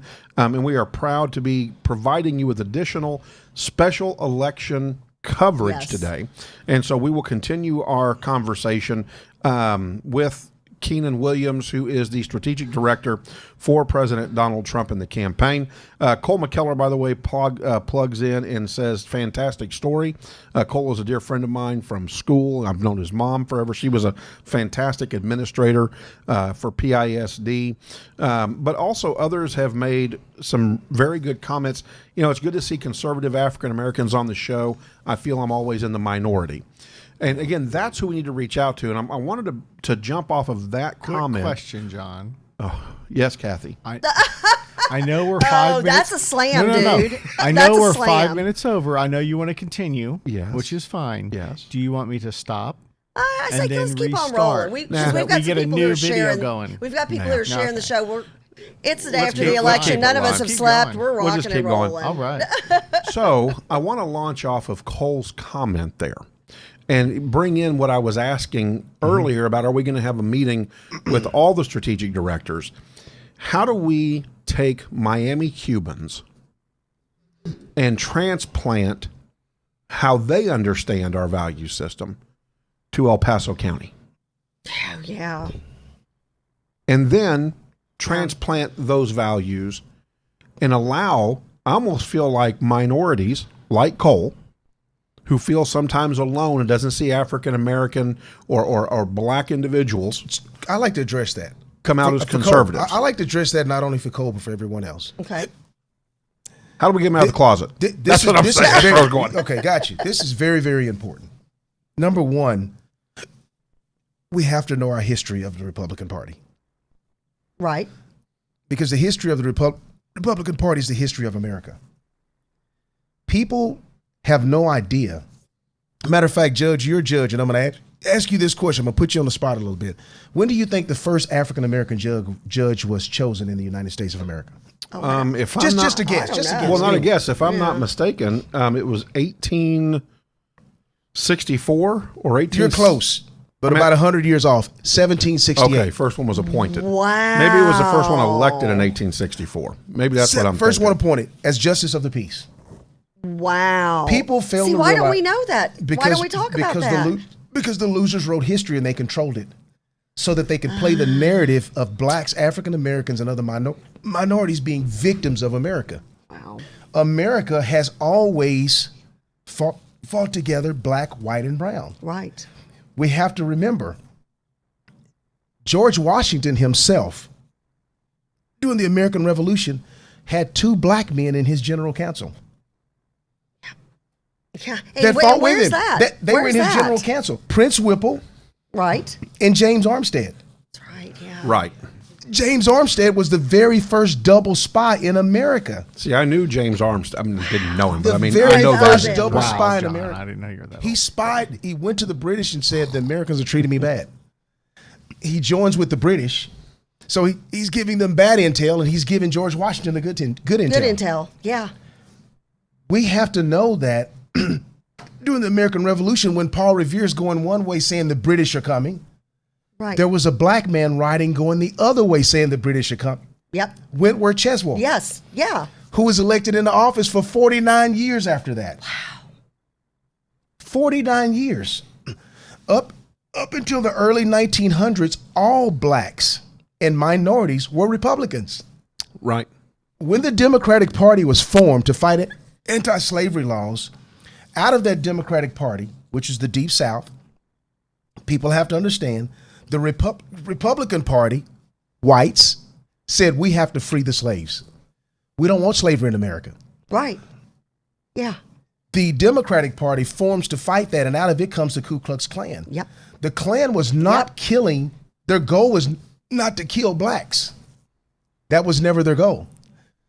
Their goal was to kill Republicans, to try and get trying to get seats in Congress. Yeah. It was all about a vote way back then. The reason they started killing mostly blacks, because they killed a lot of whites as well. Oh, yes. But the reason they went to killing all the blacks was because they knew that the blacks were Republicans, but they didn't know if the whites were Republicans. See, and that's scary. That's how they identified a Republican. And if people you just were a man don't of know color, that. you were a Republican. right? Yeah. So let me ask you this question. Do you know yet what our minority numbers were in Texas? No, Okay, we don't know that yet. Okay. I don't know those numbers. The Republican Party in Texas was started by 14 blacks. Yes. Yeah. In Texas, Yeah. 14 blacks started it. Yep. And I only say that, it's not about color with me. I say that because I want all people to understand that we have always worked together in America, blacks, whites, and browns, to fight for the freedom of America. Matter of fact, And we need to do that again. Who was the first man to die in the American Revolution? Oh, goodness gracious. It was a black man. It was a black man. Yeah, I'm fighting trying to for remember his name. Crispus Attucks. Thank Oh, you. yes. Thank yeah. you. Crispus yeah. Attucks. Yeah. The first man to die in the American Revolution. He was not a slave. That is correct. Yep. He was fighting for the freedom of America. That's 1 point for Keenan, 0 for John. We're not I knew- keeping I knew. track. I just couldn't remember. One other Right. picture here. I want everyone to see this picture. Think about the picture of the Delaware, George Washington on the Delaware. Right. Yep. We've all seen that picture. Right. But did you know on that picture there were 2 black men on the front of the boat? Did not know that. Because you were never told to look for it. See, and that's Did you powerful. know We've that got to picture? get our There was message. a- We've got to Did get our you know message there was a out woman there. on that boat rowing? No. You didn't know that, did you? No. And I'm a check. She's in the middle of the boat. She's to the left of George Washington. She's got a hood on. There's Oh, a I gotta woman go- there. okay, I got- But yeah, I here's- got- I gotta pull a Here's the picture cool up part. now. The Americans didn't paint that picture. The Europeans painted that picture. Wow. And this is why they painted it. They wanted to encourage the other Europeans by saying, look what the Americans have done to win the war. Black, white, women, children, everyone has come together to fight for the freedom of their country. Yeah. Because that's what America's about.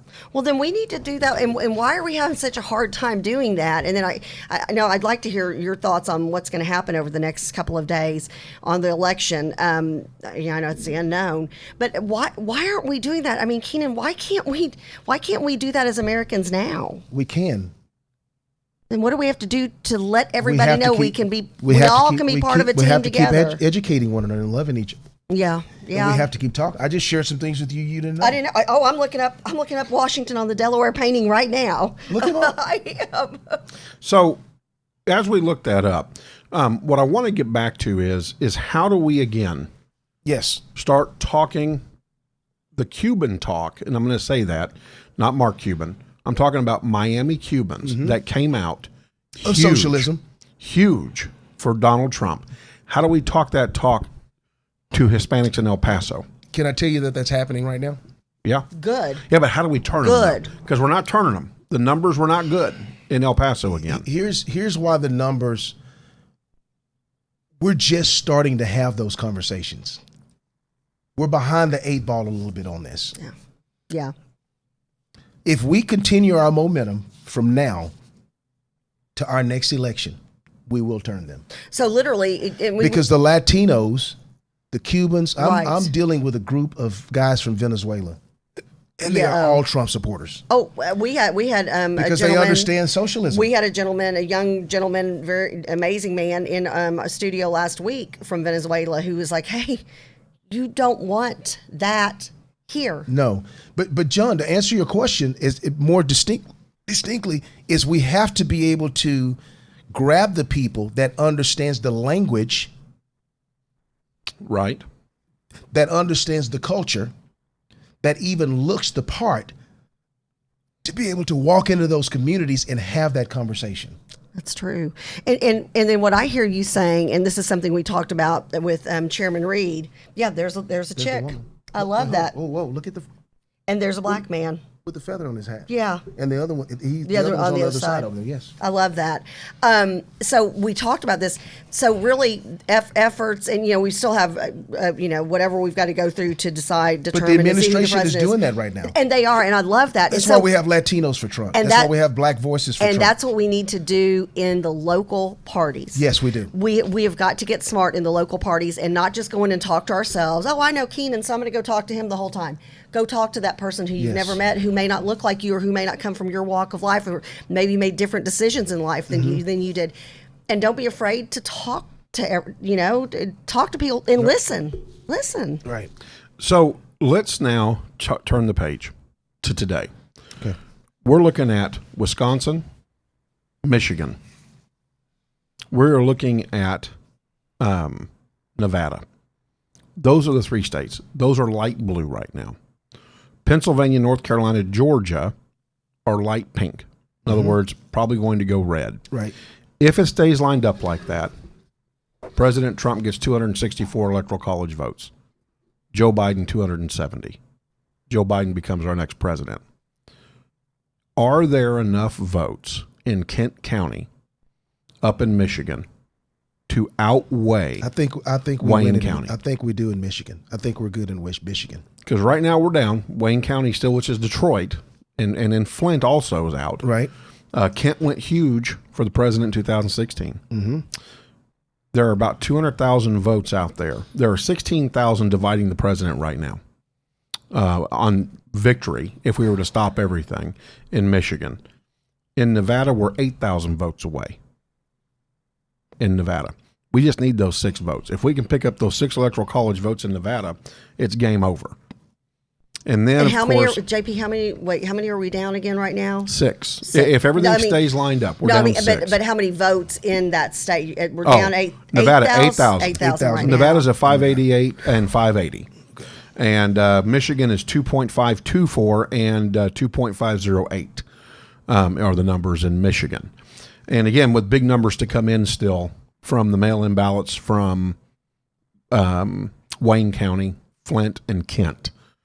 So those are not in yet. Wisconsin's at 97%, and the president is down in Wisconsin by 21,000 votes.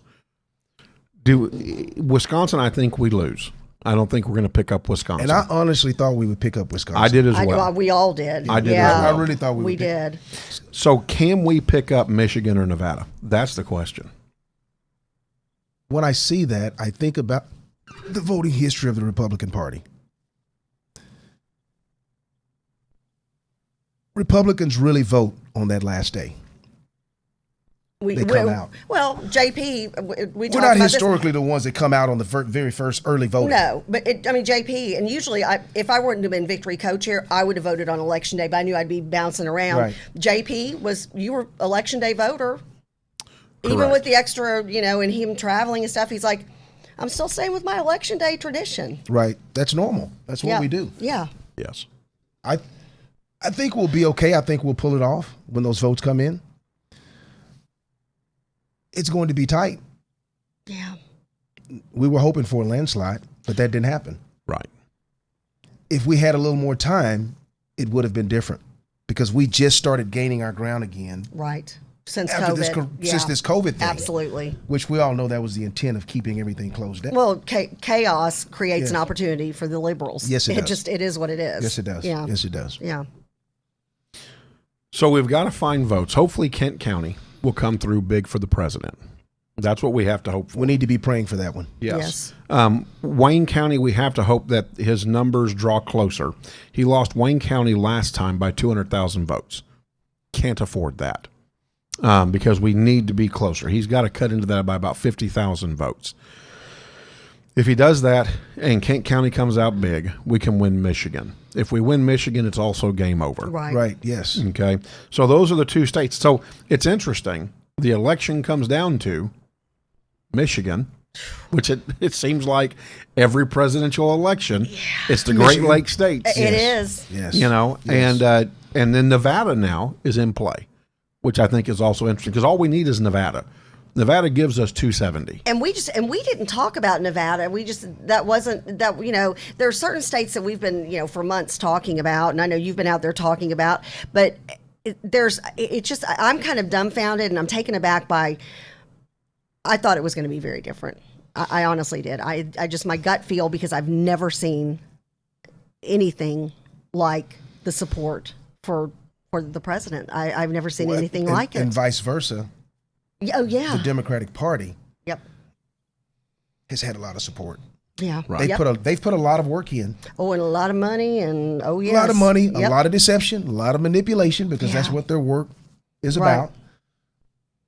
Doesn't mean the people that voted Democrat, doesn't mean they're all bad people. I would Oh, never ever goodness say that, gracious, because I have a no. lot of friends that vote that Yeah. way. They vote because they feel a certain way about the president, or someone's offended them somewhere. Right. And I just try to urge them. I say, listen, vote with your heart that's connected to God. Yeah. Yep. Remove the person. Yep. Vote with your heart. Vote with the Bible. Vote with what you know is right. Right. Cast your vote that way. Don't worry about everything else. Some did, some didn't. And because the rest takes care. If you've got the focus where you should have your focus, then the rest just falls into place. It falls into place. It falls into Yeah. place. But we have a tight race. I think we'll take Michigan. When do we think we'll know? I mean, where are they in the This counting afternoon. process? We'll know this afternoon is what they're saying. That's what they're saying. I don't think we'll know this afternoon. You think it may be I tomorrow? have no idea. Or? I have no idea. I think it'll be within the next couple of days. Okay. Wow.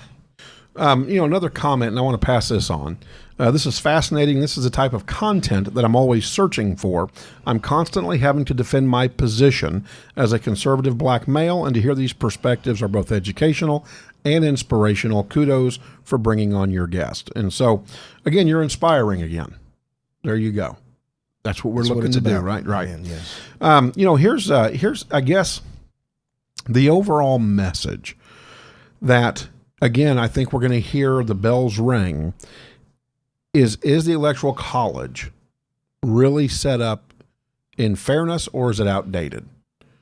And I think that debate is going to rage again. I think it's set up in fairness. I personally like the Electoral College. I'm with you. JP's with you on that. Yeah, I mean, too. The other side You're wants it preaching to the choir. disappear. The other side wants it to disappear, and there's a reason for that. Because in L.A. Well, and New York California. City, It's called California. Yes. They determine literally if you're a presidential candidate and there's no electoral college. We've got 48 states that never see a presidential candidate or a president Right. or a vice president or a vice presidential candidate. Everybody's in California and New York and just in the big cities. Well, 12.13% of our population comes out of Joe, California. you're so smart. 39 million. Oh, yeah. 39 Yes. million people live in California. Out of that 39 million, keep in mind, 76% voted Democrat. Oh, yeah. The San Joaquin Valley, which Fresno, is the central part of California. Yep. That's why California wanted to break up into 3 independent states, because the central part of California is sick and tired of the North and the South running the entire state. Yeah. And they don't feel like they have their voice. And I think the rest of the country would feel that way if we went to a popular vote. You wipe out the South Dakotas, you wouldn't have a Tom Daschle. Oh, well, Because South Dakota only has 235,000 Would people. Montana ever have a president come and see what their troubles are and what their issues are in their Right. state? Wouldn't matter. Don't need them. Yeah, not enough people. And, Yeah. Tom Daschle got elected on 11,000 votes. Wow. Yeah. Wow. And so my point is that if we don't stay with the Electoral College, then you start ruling out 45 states. If we don't stay with everything that's built in our Constitution and in what has caused America Yep. to become successful, we will fail. We're done. Well, you get At it. that I mean, point, look we're just look done. at the map. We'll fail. Everything in the middle would be discounted. Yeah. Yeah. We would fail. We have Even to stick with and that. even including Texas. Yeah. I completely agree. And what's interesting is when you break down the states and you look at the states, the majority, and I don't know, Charles, if you can bring up the counties within the states. When you Which look state at do you them, want? I don't care. Pick one. Anyone, it doesn't matter. yeah. The county. Don't pick California. I do care. Yeah, Don't pick don't pick California. don't pick the And far don't pick, left, and don't pick New York, even though the majority of New York counties, by the way, are red. Excuse me. Just to let Yes. you know that. Yes. So, but what's interesting is, and Michigan's a good one. What's interesting is the majority of the county Yeah, look at that. is red, but it's the densely urban populated counties that control the rest of the state. Well, look at Texas, where they're making inroads. Houston and Dallas. Now, and here's what I'm going to make a really ugly statement, and I'm Make it. prepared. Whoever wants to fight back, they get the Kiss My Butt award. So here, you He ready gives for that this? out freely. It's almost like the rest of the states, and I'm talking about counties within the states, feel like the urban areas are cicadas eating up all the resources that the outlying counties are producing, because they're not the farmers. Wisconsin dairy farmers take a huge hit. President Trump goes up, fights with Canada, lowers the Canadian take on our dairy farmers, so our dairy farmers can start being profitable again. Right. And yet President Trump takes a hit and Wisconsin turns blue. When's the last time a Democratic county in Wisconsin ever defended dairy farmers? Wow. Yeah. And again, Yeah. this is what I'm talking about. I'm talking about we are doing a great job of protecting our values, defending our values, jumping on our values, but we have got to get into the Wayne counties. That's right. We have got, And President Trump has been working on that. I'm talking grassroots. Yes. I mean, we've got Yes. a grassroots. Well, we've all got to connect on that. We have got to take Texas and put it everywhere. Oh. Yes. Because Texas We did that. grassroots We would rock and did roll. a fabulous job. Yes. A fabulous job of getting out the vote. Yeah, Milwaukee and, County. Yeah, and speaking of that, we is a need to say joke. kudos to Colonel West, chairman of the Republican Party of Yeah, he's Texas, done a who's a great member job. of the crew. He stepped up, and has done a great job. He's And I done think a will great job. continue to do so to keep Texas red and Great keep job. Texas He's strong. done a great job. Yeah. Yes. Well, I'll tell you, I cannot thank you enough, Keenan, for joining Yeah, us. thank you so I much. think Thank I've you guys for probably having taken me, hiccups and all. I think I've taken our special edition election probably about as far as they're going to go. So, listen to Susan Schuler. How sweet. Just keep talking. I can listen to this all day. Oh, we love Not you, getting Susan. anything Thank you, done, but Susan. love this. Oh, and speaking of Susan, that reminds me, it is Chandler Foreman, the current Miss Texas, who will be the longest reigning Miss Texas. Her birthday today, and we love happy love birthday to Chandler. Chandler. So happy birthday, Chandler! Mwah. We love you dearly. We hope you have a blessed year. And Keenan, I've got you slated, and that's one of the things I reached out for you for. We're going to be launching another new show that Leon Chastain and I are going to be hosting. Okay. And it is a faith-based show, and it's Love about men in Texas, and it's talking the my heart and language soul now. of men. The heart and soul Talking of my men. in language. You might Texas be now. interested. I'm in. You might I'm be in. interested. And your faith-based story has such a place on our show. Absolutely. And so you're going to be one of the guests we want to bring in. I think we slated you for our number 2 show. Isn't that right, Leon? 1 or 2. And I think Scott Turner I've got slated for our number 1 show. Okay. Because of his faith and his connection with Dallas Baptist University and all of that. I mean, Right. and just an amazing faith-based man. So so we're going to be reaching out to you for that, and that's I'm going to in. be in December. So thank you for that. Thank you for taking the time. I know you're tired. Yeah, we Been a appreciate long you night. coming out today. Appreciate And I you have to go coming to the out. restroom. It does. It does. We I want to appreciate thank you. Bree, our intern, for Yay! helping produce a lot of the things that you saw or heard today. I sent Keep an her eye on this one. a text message way Yeah. early and said, I need you to do this, because I'm exhausted. And she's- and she popped it up she's for on me. it. I want to Wow. thank Chuck Gurup Yeah. for engineering the show and for putting up the different slides and able to act on the fly. We Because appreciate. always, like at the last minute, we pull something out. We're like, oh, can you put this up? And he's like, sure, So we appreciate you. So want to thank Chuck Gura as well. Yeah. Our website launch. Getting ready to happen. All right, getting ready to happen. Getting ready to rock and roll. I've got to put my teacher hat back on and make sure we've got all those edits. Corley's like, oh, So Lord we're have gonna put it on our mercy. link tree, right? But we're going to be launching from our Right. website. Right. And we'll talk about that. Don't forget, and we want your help. We want you to come out November the 11th for our Oh, yes, Veterans yes. Day telethon from 7:30 a.m. to 5:30 What day p.m. is that on? It's November next 11th. Wednesday. It's a It'll be Wednesday. next Next Wednesday. It was Wednesday. a week from today. A week from A week today. from today, yeah. And our telethon, the idea is bring your phone. Yep. Because we want you to call your friends. Every dollar raised, 100% of it goes to a disabled American veteran. Wow. In tech. We have been in Texas. In We have Texas. been given that guarantee by DAV. We're also going to be launching a show, Our Fathers, Our Veterans, Yep. or Our Vets. My son, my My veteran. son, my vet. My veteran, apologies. yeah. I think Chuck put that in my head. My father, It's my son. Well, it's supposed to be more than just my son. It's my son, my mom, my dad, yeah. my brother, my Right. sister. So we're going to we've be got, launching yeah, that. super excited. So Our goal is to raise $1,000. If Yep. you come out, here's the thing: the show that day is going to be sent out to 4 million people. Yep. And if you come out, spend an hour with us, help us raise money, we're going to let you get on there and do like a little 30-second commercial about what you're doing, how you're doing. I know that a lot of our shows are going to be here.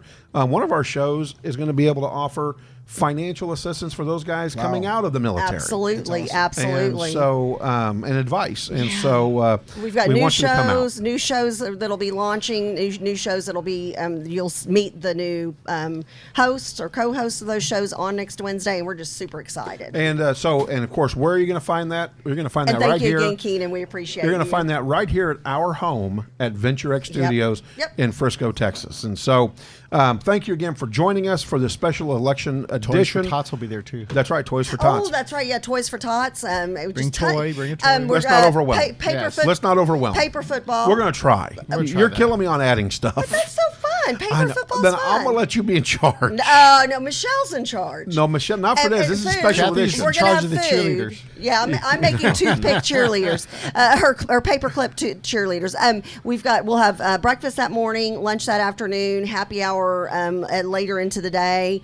Just come out and have a good time. If you want to sponsor, become a sponsor of JP, Kathy, and the Crew or one of our shows, you'll have a spot that we can do for you that day as well. We've got, I think, at least one new sponsor coming on board who will be talking about his law firm. So just good times, lots of good stuff. Good times. So Yeah. November Good 11th, put it on your calendar. Good Come out and times. see us, 7:30 a.m. to 5:30 p.m. Spend an hour with us. Have a good time raising money for disabled American veterans here at Venture X Yeah. Studios in Frisco, Texas. And so with that, have a blessed day. Watch the election results. We Who love you. will be our Keep- president? And keep praying for our nation. We just ask you, no matter what happens, pray for our nation, pray for everybody's health and safety. And we truly mean that from the bottom of our hearts here at JP, Kathy, and the Crew. Amen. And be have a that very positive person blessed experience day. for someone. Yeah, we Very, love very y'all. blessed day. Mwah.